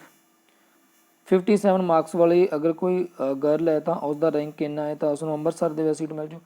ਅੰਮ੍ਰਿਤਸਰ ਦੇ ਅੰਦਰ ਸੀਟ ਮਿਲਣ ਦੇ ਚਾਂਸਸ ਮੈਂ ਵਾਰ-ਵਾਰ ਉਹੀ ਕਹਿ ਰਿਹਾ ਕਿ ਡਿਪੈਂਡ ਕਰੂਗਾ ਕਿ ਤੁਹਾਡੇ ਤੋਂ ਉੱਪਰ ਵਾਲੇ ਜਿਹੜੇ ਬੱਚੇ ਆ ਉਹ ਅੰਮ੍ਰਿਤਸਰ ਨੂੰ ਅਡੋਪਟ ਅੰਮ੍ਰਿਤਸਰ ਦੇ ਅੰਦਰ ਜਾਣਾ ਚਾਹੁੰਦੇ ਆ ਸੀਟ ਵਾਸਤੇ ਕਿ ਨਹੀਂ ਜਾਣਾ ਚਾਹੁੰਦੇ, ਅਤੇ ਇਸ ਚੀਜ਼ 'ਤੇ ਹੀ ਡਿਪੈਂਡ ਕਰੂਗਾ।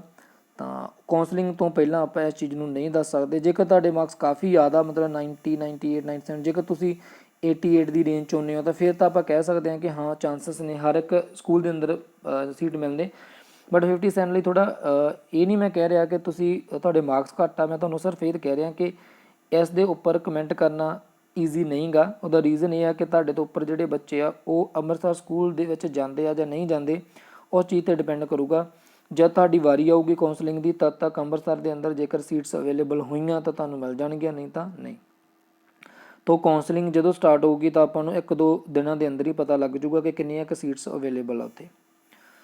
Pharmacy has a scope, pharmacy ਦਾ ਸਕੋਪ ਤਾਂ ਹੈ ਹੀ, ਫਾਰਮੇਸੀ ਦਾ ਸਕੋਪ ਤਾਂ ਬਹੁਤ ਜ਼ਿਆਦਾ ਹੈ। ਰੀਜ਼ਨ ਕੀ ਆ ਕਿ ਜੇਕਰ ਤੁਸੀਂ ਫਾਰਮੇਸੀ ਕਰੋਗੇ ਉਸ ਤੋਂ ਬਾਅਦ ਤੁਸੀਂ ਖੁਦ ਹੀ ਆਪਣੀ ਸ਼ਾਪ ਓਪਨ ਕਰ ਸਕਦੇ ਹੋ, ਜਿਹਦੇ ਅੰਦਰ ਤੁਸੀਂ ਐਜ਼ ਅ ਕੈਮਿਸਟ, ਜਦੋਂ ਦਵਾਈਆਂ ਵੇਚਣ ਵਾਲੀਆਂ ਦੁਕਾਨਾਂ ਹੁੰਦੀਆਂ ਉਹਦੇ ਅੰਦਰ ਤੁਸੀਂ ਬੈਠ ਸਕਦੇ ਹੋ, ਖੁਦ ਆਪਣੀ ਦੁਕਾਨ ਚਲਾ ਸਕਦੇ ਹੋ। ਐਂਡ ਉਸ ਤੋਂ ਬਾਅਦ ਜੇਕਰ ਤੁਸੀਂ ਕਿਸੇ ਡਰੱਗ ਇੰਡਸਟਰੀ ਦੇ ਵਿੱਚ ਜਾਣਾ ਚਾਹੁੰਦੇ ਹੋ ਜਿੱਥੇ ਦਵਾਈਆਂ ਬਣਦੀਆਂ, ਉੱਥੇ ਵੀ ਤੁਸੀਂ ਜਾ ਸਕਦੇ ਹੋ। ਤਾਂ ਫਾਰਮੇਸੀ ਦਾ ਸਕੋਪ ਤਾਂ ਹੈ। ਤਾਂ ਫਾਰਮੇਸੀ ਦੇ ਅੰਦਰ ਤੁਸੀਂ ਕਿਹੜਾ, ਜੇਕਰ ਤੁਸੀਂ ਫਾਰਮੇਸੀ ਕਰੋਗੇ ਤਾਂ ਤੁਸੀਂ ਅੱਗੇ ਕਿਹੜਾ ਪ੍ਰੋਫੈਸ਼ਨ ਚੁਣਨਾ ਚਾਹੁੰਦੇ ਹੋ, ਤੁਸੀਂ ਆਪਣੇ ਜ਼ਰੂਰ ਇੱਕ ਜੋ ਮੈਂ ਤੁਹਾਨੂੰ ਲਿੰਕ ਦੇਵਾਂਗਾ ਉਹਦੇ ਅੰਦਰ ਭੇਜਿਓ, ਤਾਂ ਉਸ ਤੋਂ ਮੈਂ ਤੁਹਾਨੂੰ ਚੰਗੀ ਤਰ੍ਹਾਂ ਗਾਈਡ ਕਰ ਦੂੰਗਾ।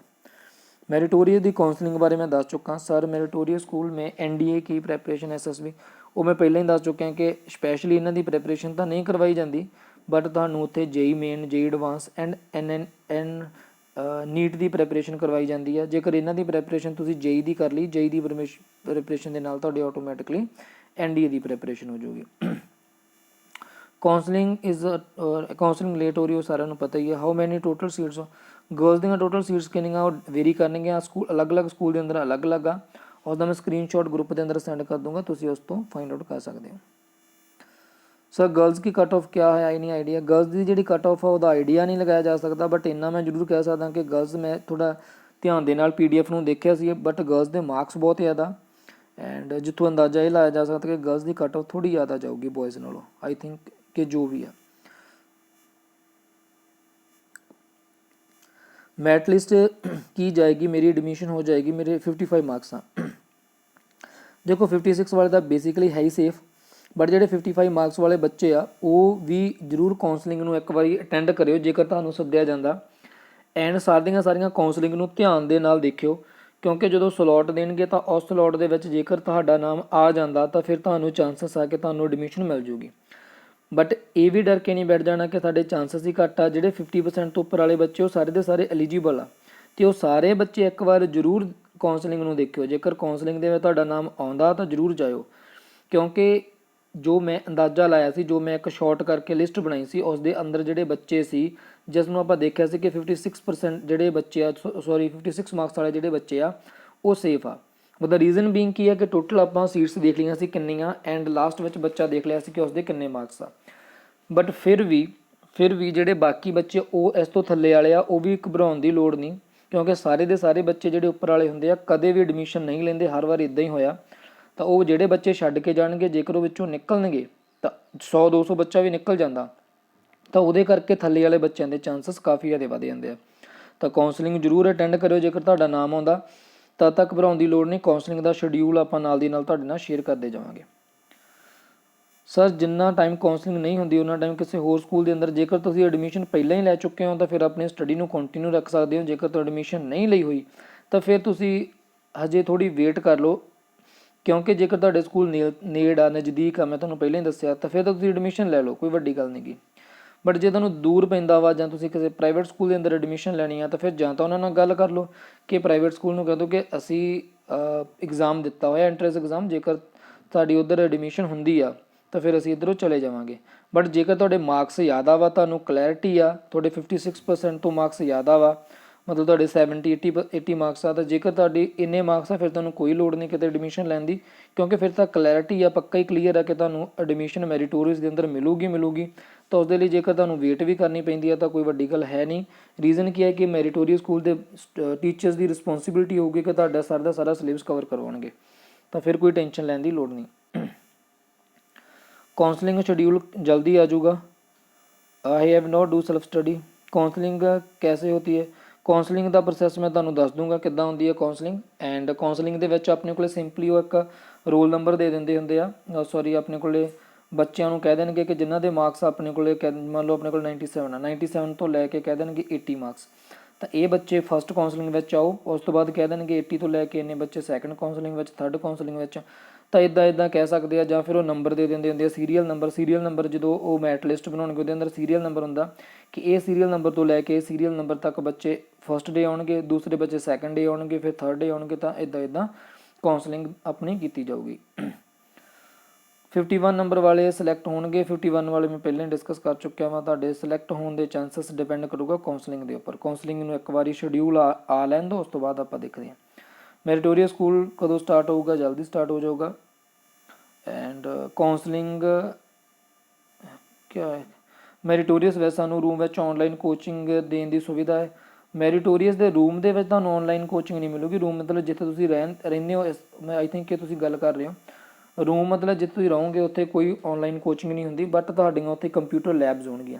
ਤਾਂ ਜੇਕਰ ਤੁਸੀਂ ਔਨਲਾਈਨ ਕੋਈ ਚੀਜ਼ ਪੜ੍ਹਨਾ ਚਾਹੁੰਦੇ ਹੋ, ਵੀਡੀਓ ਲੈਕਚਰ ਦੇਖਣਾ ਚਾਹੁੰਦੇ ਹੋ, ਤਾਂ ਤੁਸੀਂ ਲੈਬ ਦੇ ਅੰਦਰ ਜਾ ਕੇ ਉੱਥੇ ਇੱਕ ਟਾਈਮ ਸਲੋਟ ਹੁੰਦਾ, ਮਤਲਬ ਇੱਕ ਟਾਈਮ ਡਿਸਾਈਡ ਕੀਤਾ ਜਾਂਦਾ ਕਿ ਇਸ ਟਾਈਮ ਤੱਕ ਤੁਸੀਂ ਲੈਬ ਨੂੰ ਯੂਜ਼ ਕਰ ਸਕਦੇ ਹੋ। ਤਾਂ ਉਸ ਟਾਈਮ 'ਤੇ ਜਾ ਕੇ ਤੁਸੀਂ ਉੱਥੇ ਆਪਣਾ ਜੋ ਵੀ ਔਨਲਾਈਨ ਵੀਡੀਓਜ਼ ਉਹਨਾਂ ਨੂੰ ਦੇਖ ਸਕਦੇ ਹੋ। ਬਟ ਰੂਮ ਦੇ ਅੰਦਰ ਤੁਸੀਂ ਕੋਈ ਵੀ ਇਲੈਕਟ੍ਰੋਨਿਕ ਗੈਜਟ ਨਹੀਂ ਲੈ ਕੇ ਜਾ ਸਕਦੇ, ਨਾ ਲੈਪਟਾਪ ਨਾ ਫੋਨ। ਨਾਨ ਮੈਡੀਕਲ ਤੋਂ ਬਾਅਦ ਕੰਪਿਊਟਰ ਸਾਇੰਸ ਦਾ ਕੋਰਸ ਕਰ ਸਕਦੇ ਹਾਂ, ਬਿਲਕੁਲ।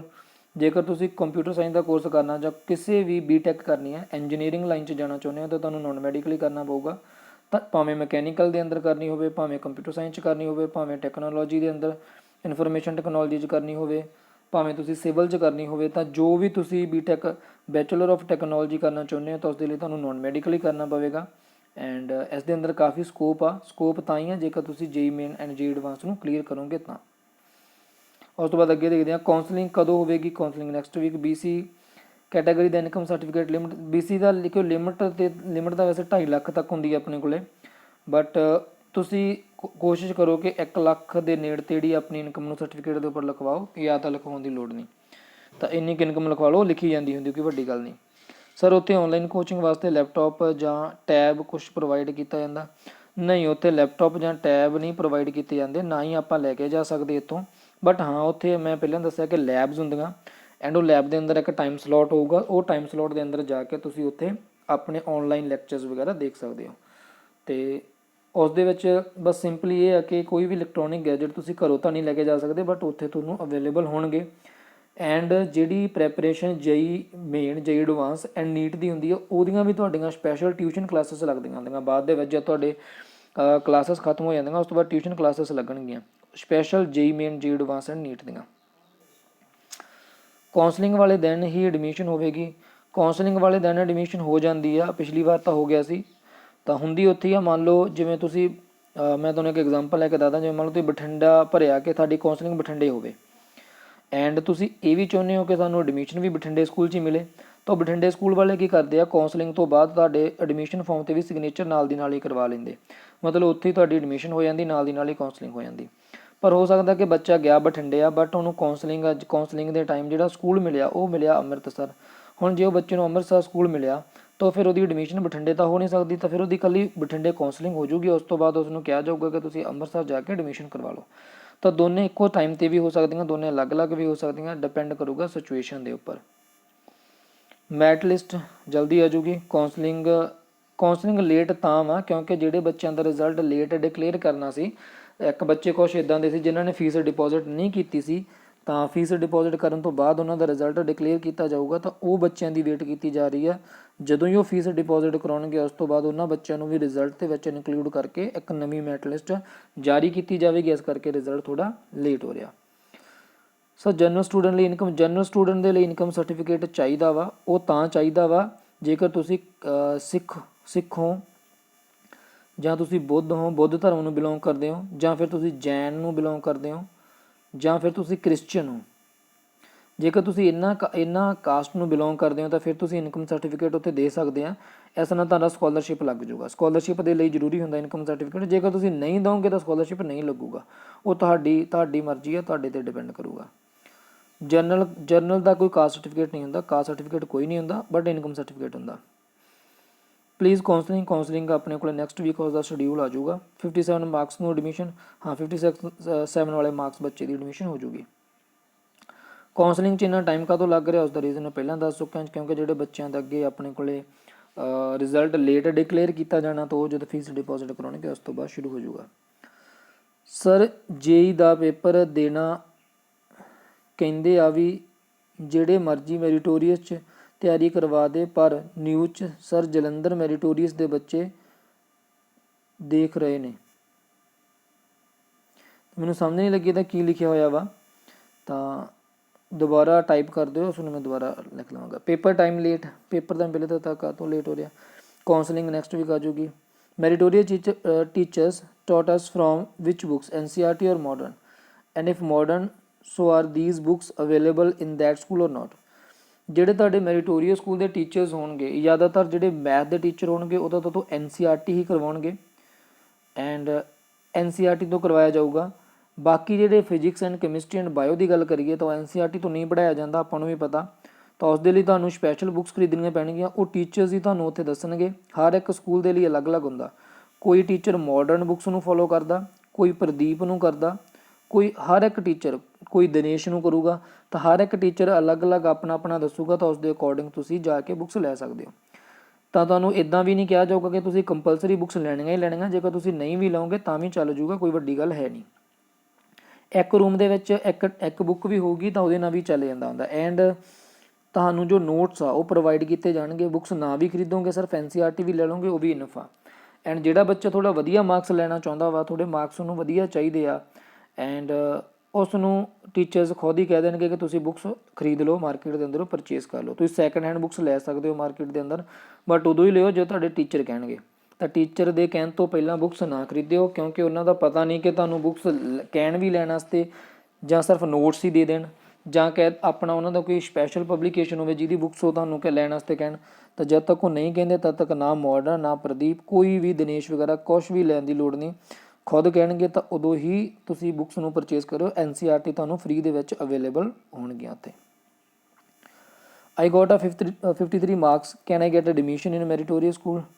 ਤਾਂ ਇਸ ਬਾਰੇ ਮੈਂ ਡਿਸਕਸ ਕਰ ਚੁੱਕਾ। ਕਾਉਂਸਲਿੰਗ ਇੱਕ ਵਾਰੀ ਥੋੜ੍ਹਾ ਧਿਆਨ ਨਾਲ ਦੇਖਿਓ, ਉਸ ਦੇ ਅੰਦਰ ਆਪਾਂ ਡਿਸਕਸ ਕਰ ਲਾਂਗੇ ਐਂਡ ਉਸ ਦੇ ਅੰਦਰ ਹੀ ਆਪਾਂ ਦੇਖਾਂਗੇ 51 ਵਾਲੇ ਮਾਰਕਸ ਵਾਲੇ ਬੱਚੇ ਦਾ ਵੀ।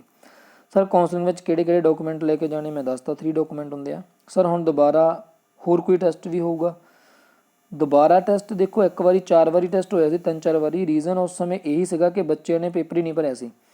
ਤਾਂ ਬਟ ਇਸ ਵਾਰੀ ਤਾਂ ਬੱਚਿਆਂ ਨੇ ਬਹੁਤ ਜ਼ਿਆਦਾ ਪੇਪਰ ਭਰਿਆ, ਤਾਂ ਦੁਬਾਰਾ ਇਸ ਦੇ ਪੇਪਰ ਹੋਣ ਦੇ ਕੋਈ ਚਾਂਸਸ ਨਹੀਂ। Sir I purchased online batch of Physics Wallah for my study and I really need this so I can use mobile phone only for study. ਨਹੀਂ, ਤੁਸੀਂ ਉੱਥੇ ਜਾ ਕੇ ਆਪਣੀ ਜੋ ਫੋਨ ਆ, ਮੋਬਾਈਲ ਫੋਨ ਆ, ਉਹ ਨਹੀਂ ਲਿਜਾ ਸਕਦੇ, ਅਤੇ ਕਿਉਂਕਿ ਇਲੈਕਟ੍ਰੋਨਿਕ ਗੈਜਟ ਉੱਥੇ ਆਪਾਂ ਨੂੰ ਲੈ ਕੇ ਜਾਣਾ ਅਲਾਊਡ ਨਹੀਂ ਹੁੰਦਾ। ਤਾਂ ਜੇਕਰ ਤੁਸੀਂ ਪਰਚੇਸ ਕੀਤਾ ਹੋਇਆ ਵਾ ਬੈਚ, ਤਾਂ ਤੁਸੀਂ ਫਿਰ ਜਦ ਤੱਕ ਤੁਸੀਂ ਉੱਥੇ ਮੈਰੀਟੋਰੀਅਸ ਸਕੂਲ ਨਹੀਂ ਜਾਂਦੇ ਤੁਸੀਂ ਘਰੇ ਹੀ ਇਹਦੀਆਂ ਕਲਾਸਿਸ ਲਗਾ ਸਕਦੇ ਹੋ। ਅਤੇ ਉਸ ਤੋਂ ਬਿਨਾਂ ਤੁਸੀਂ ਇਹ ਕਰ ਸਕਦੇ ਹੋ ਕਿ ਜੋ ਉੱਥੇ ਆਪਣੇ ਕੋਲ ਲੈਬ ਹੁੰਦੀ ਆ, ਕੰਪਿਊਟਰ ਲੈਬ ਹੁੰਦੀ ਆ, ਉਸ ਦੇ ਅੰਦਰ ਜੇਕਰ ਇਹ ਆਪਾਂ ਕਲਾਸਿਸ ਉਸ ਦੇ ਉੱਪਰ ਸ਼ਿਫਟ ਕਰ ਸਕਦੇ ਹੋਈਏ ਤਾਂ ਤੁਸੀਂ ਉੱਥੇ ਸ਼ਿਫਟ ਕਰ ਸਕਦੇ ਹੋ। ਉਸ ਦੇ ਉੱਪਰ ਤੁਸੀਂ ਲੌਗਇਨ ਕਰਕੇ ਦੇਖ ਸਕਦੇ ਹੋ, ਬਟ ਉੱਥੇ ਇਲੈਕਟ੍ਰੋਨਿਕ ਗੈਜਟ ਲਿਜਾਣਾ ਕੋਈ ਵੀ ਅਲਾਊਡ ਨਹੀਂ ਹੈ। ਸਰ ਜੀ ਕਾਉਂਸਲਿੰਗ ਕਦੋਂ ਆ? ਕਾਉਂਸਲਿੰਗ ਤਾਂ ਮੈਂ ਦੱਸ ਚੁੱਕਾ ਵਾਂ, ਕਾਉਂਸਲਿੰਗ ਨੈਕਸਟ ਵੀਕ ਤੋਂ ਸਟਾਰਟ ਹੋ ਜੂਗੀ। ਕਾਉਂਸਲਿੰਗ ਦੀ ਡੇਟ ਕਿਉਂ ਨਹੀਂ ਆ ਰਹੀ? ਸਾਡਾ ਲੋਸ ਹੋ ਰਿਹਾ, ਅਸੀਂ ਕਿਸੇ ਹੋਰ ਸਕੂਲ ਵਿੱਚ ਐਡਮਿਸ਼ਨ ਕਰਵਾਉਣੀ ਹੈ। ਦੇਖੋ, ਜੇਕਰ ਤਾਂ ਤੁਹਾਡੇ ਮਾਰਕਸ ਯਾਦ ਆ, ਮੈਂ ਤੁਹਾਨੂੰ ਪਹਿਲਾਂ ਹੀ ਦੱਸਿਆ ਕਿ ਜੇਕਰ ਤੁਹਾਡੇ ਮਾਰਕਸ ਯਾਦ ਆ ਵਾ 60 70 ਇਸ ਤਰ੍ਹਾਂ ਦੇ ਮਾਰਕਸ ਆ, ਐਂਡ ਫਿਰ ਤਾਂ ਤੁਸੀਂ ਆਪਣੇ ਆਪ ਨੂੰ ਸੇਫ ਸਮਝ ਕੇ ਤੁਸੀਂ ਕਿਤੇ ਵੀ ਐਡਮਿਸ਼ਨ ਨਾ ਲਓ, ਕਿਉਂਕਿ ਤੁਹਾਨੂੰ ਐਡਮਿਸ਼ਨ ਮੈਰੀਟੋਰੀਅਸ ਅੰਦਰ ਮਿਲ ਹੀ ਜਾਊਗੀ। ਲੋਸ ਕੋਈ ਬੜਾ ਹੋਣ ਵਾਲਾ ਨਹੀਂ। ਇੱਕ ਮਹੀਨਾ ਵੀ ਜੇਕਰ ਤੁਸੀਂ ਲੇਟ ਹੋ ਜਾਓਗੇ ਕੋਈ ਲੋਸ ਹੋਣ ਵਾਲਾ ਨਹੀਂ। ਮੈਰੀਟੋਰੀਅਸ ਸਕੂਲ ਵਾਲੇ ਟੀਚਰ ਖੁਦ ਹੀ ਕਵਰ ਕਰਵਾ ਦੇਣਗੇ ਸਾਰਾ ਕੁਛ, ਠੀਕ ਆ। ਉਹਨਾਂ ਦੀ ਰਿਸਪੋਂਸੀਬਿਲਿਟੀ ਆ, ਉਹਨਾਂ ਨੇ ਐਗਜ਼ਾਮ, ਜੇ ਉਹਨਾਂ ਨੇ ਤੁਹਾਡੇ ਪੇਪਰ ਲੈਣੇ ਆ ਤਾਂ ਤੁਹਾਨੂੰ ਪਹਿਲਾਂ ਸਿਲੇਬਸ ਕਰਵਾਉਣਗੇ ਤਾਂ ਪੇਪਰ ਲੈਣਗੇ, ਤਾਂ ਉਹਦੇ ਵਿੱਚ ਟੈਨਸ਼ਨ ਲੈਣ ਦੀ ਲੋੜ ਨਹੀਂ। ਹਾਂ, ਜੇਕਰ ਤੁਸੀਂ ਆਪਣੇ ਆਪ ਨੂੰ ਅਨਸੇਫ ਸਮਝ ਰਹੇ ਹੋ ਇਸ ਸਮੇਂ, ਤਾਂ ਤੁਸੀਂ ਕਿਸੇ ਵੀ ਨਜ਼ਦੀਕ ਆਪਣੇ ਸਕੂਲ ਦੇ ਅੰਦਰ ਐਡਮਿਸ਼ਨ ਲੈ ਲਓ, ਬਟ ਉਹਨਾਂ ਨਾਲ ਗੱਲ ਕਰ ਲਿਓ ਕਿ ਅਸੀਂ ਥੋੜ੍ਹੇ ਟਾਈਮ ਬਾਅਦ ਜੇਕਰ ਸਾਡੀ ਕਾਉਂਸਲਿੰਗ ਦੇ ਅੰਦਰ ਨੰਬਰ ਆ ਜਾਂਦਾ ਤਾਂ ਅਸੀਂ ਮੈਰੀਟੋਰੀਅਸ ਸਕੂਲ ਦੇ ਅੰਦਰ ਸ਼ਿਫਟ ਕਰਾਂਗੇ। ਇਨਕਮ ਸਰਟੀਫਿਕੇਟ ਕੰਪਲਸਰੀ ਹੈ ਜਾਂ ਨਾ ਬਣਵਾ ਕੇ ਐਡਮਿਸ਼ਨ ਹੋ ਸਕਦੀ ਹੈ? ਦੇਖੋ, ਇਨਕਮ ਸਰਟੀਫਿਕੇਟ ਮੈਂ ਪਹਿਲਾਂ ਹੀ ਦੱਸਤਾ, ਉਹ ਤੁਹਾਡੇ 'ਤੇ ਡਿਪੈਂਡ ਕਰਦਾ ਕਿ ਤੁਸੀਂ ਸਕੋਲਰਸ਼ਿਪ ਲੈਣਾ ਕਿ ਨਹੀਂ ਲੈਣਾ। ਜੇਕਰ ਤੁਸੀਂ ਸਕੋਲਰਸ਼ਿਪ ਲੈਣਾ ਤਾਂ ਤੁਸੀਂ ਆਪਣਾ ਇਨਕਮ ਸਰਟੀਫਿਕੇਟ ਬਣਵਾ ਲਓ, ਜੇਕਰ ਨਹੀਂ ਲੈਣਾ ਤਾਂ ਫਿਰ ਨਾ ਬਣਵਾਓ। ਬਟ ਤੁਹਾਡੀ ਉੱਥੇ ਐਡਮਿਸ਼ਨ ਇਨਕਮ ਸਰਟੀਫਿਕੇਟ ਤੋਂ ਬਿਨਾਂ ਹੋ ਜੂਗੀ, ਬਾਅਦ ਦੇ ਵਿੱਚ ਵੀ ਤੁਸੀਂ ਇਸ ਨੂੰ ਪ੍ਰੋਵਾਈਡ ਕਰ ਸਕਦੇ ਹੋ। ਕਾਉਂਸਲਿੰਗ 'ਚ ਕੀ ਹੁੰਦਾ ਹੈ? ਸਟੂਡੈਂਟ ਨੂੰ ਇਹ ਹੀ ਨਹੀਂ ਪਤਾ ਕਿ ਮੈਨੂੰ ਵੀ ਨਹੀਂ ਪਤਾ, ਇਸ ਬਾਰੇ ਦੱਸੋ। ਕਾਉਂਸਲਿੰਗ ਦੇ ਵਿੱਚ ਕੁਛ ਨਹੀਂ ਹੁੰਦਾ। ਕਾਉਂਸਲਿੰਗ ਦੇ ਵਿੱਚ ਤੁਹਾਡਾ ਇੱਕ ਸੱਦਿਆ ਜਾਊਗਾ ਤੁਹਾਨੂੰ ਕਿਸੇ ਸਕੂਲ ਦੇ ਵਿੱਚ, ਪ੍ਰਾਈਵੇਟ ਸਕੂਲ ਦੇ ਅੰਦਰ ਜਾਂ ਮੈਰੀਟੋਰੀਅਸ ਸਕੂਲ ਦੇ ਅੰਦਰ ਪਿਛਲੀ ਵਾਰ ਸੱਦਿਆ ਗਿਆ ਸੀ, ਤਾਂ ਕਿਸੇ ਵੀ ਸਕੂਲ ਦੇ ਅੰਦਰ ਤੁਹਾਨੂੰ ਸੱਦ ਲਿਆ ਜਾਵੇਗਾ। ਉਸ ਤੋਂ ਬਾਅਦ ਉੱਥੇ ਲਾਈਵ ਕਾਉਂਸਲਿੰਗ ਚੱਲਦੀ ਹੁੰਦੀ ਆ, ਜਿਹਦੇ ਵਿੱਚ ਜਦੋਂ ਤੁਹਾਡਾ ਨੰਬਰ ਆਊਗਾ ਤਾਂ ਤੁਹਾਨੂੰ ਪੁੱਛਿਆ ਜਾਊਗਾ ਕਿ ਤੁਸੀਂ ਕਿਹੜਾ ਸਕੂਲ ਲੈਣਾ ਚਾਹੁੰਦੇ ਹੋ। ਤਾਂ ਜਦੋਂ ਤੁਸੀਂ ਉਹਨਾਂ ਨੂੰ ਦੱਸ ਦੋਗੇ ਕਿ ਸਕੂਲ ਅਸੀਂ ਇਹ ਲੈਣਾ ਚਾਹੁੰਦੇ ਹੋ, ਤਾਂ ਉਹ ਉੱਥੇ ਫਿਲ ਕਰ ਦੇਣਗੇ ਤੁਹਾਡਾ ਫਾਰਮ, ਐਂਡ ਫਿਲ ਕਰਨ ਤੋਂ ਬਾਅਦ ਤੁਹਾਨੂੰ ਇੱਕ ਪ੍ਰਿੰਟ ਆਊਟ ਦੇ ਦੇਣਗੇ। ਉਹ ਪ੍ਰਿੰਟ ਆਊਟ ਦੇ ਨਾਲ ਤੁਸੀਂ ਐਡਮਿਸ਼ਨ ਕਰਵਾ ਸਕਦੇ ਹੋ ਸਕੂਲ ਦੇ ਅੰਦਰ ਜਾ ਕੇ। ਸਿੰਪਲੀ ਕੁਛ ਨਹੀਂ ਹੁੰਦਾ, ਤੁਸੀਂ ਉੱਥੇ ਜਾ ਕੇ ਇਹ ਦੱਸਣਾ ਕਿ ਸਾਨੂੰ ਕਿਹੜਾ ਸਕੂਲ ਚਾਹੀਦਾ, ਅਸੀਂ ਕਿਹੜੇ ਸਕੂਲ ਦੇ ਅੰਦਰ ਐਡਮਿਸ਼ਨ ਲੈਣਾ ਚਾਹੁੰਦੇ ਹਾਂ। ਤਾਂ ਬਸ ਇਹੀ ਹੁੰਦਾ ਜਦੋਂ ਆਪਣੀ ਔਨਲਾਈਨ ਕਾਉਂਸਲਿੰਗ ਹੁੰਦੀ ਹੈ, ਇਹਦੇ ਅੰਦਰ ਕੋਈ ਹੋਰ ਕੁਛ ਵੱਡੀ ਗੱਲ ਹੁੰਦੀ ਨਹੀਂ। ਉਸ ਤੋਂ ਬਾਅਦ ਜੇਕਰ ਅੱਗੇ ਦੇਖੀਏ, ਬੱਚੇ ਨੇ ਕਿਹਾ ਕਿ ਫਾਦਰ ਜਿਹੜੇ ਆ ਗੌਰਮੈਂਟ ਜੋਬ ਕਰਦੇ ਆ, ਤਾਂ ਇਨਕਮ ਸਰਟੀਫਿਕੇਟ ਦੇਖੋ, ਗੌਰਮੈਂਟ ਜੋਬ ਜਿਨ੍ਹਾਂ ਦੇ ਫਾਦਰ ਪਹਿਲਾਂ ਹੀ ਕਰ ਰਹੇ ਆ ਤਾਂ ਉਹ ਸਕੋਲਰਸ਼ਿਪ ਦੇ ਲਈ ਤਾਂ ਐਲੀਜੀਬਲ ਹੈ ਹੀ ਨਹੀਂ, ਉਹਨਾਂ ਨੂੰ ਵਜ਼ੀਫਾ ਤਾਂ ਮਿਲੂਗਾ ਨਹੀਂ, ਤਾਂ ਇਨਕਮ ਸਰਟੀਫਿਕੇਟ ਦੀ ਲੋੜ ਨਹੀਂ ਫਿਰ ਤੁਹਾਨੂੰ। ਬਟ ਜੇਕਰ ਤੁਸੀਂ ਬਾਕੀ ਡਿਪੈਂਡ ਕਰੂਗਾ ਕਿ ਤੁਹਾਡੀ ਜੋਬ ਦੇ ਵਿੱਚ ਤੁਹਾਡੇ ਫਾਦਰ ਦੀ ਸੈਲਰੀ ਕਿੰਨੀ ਆ।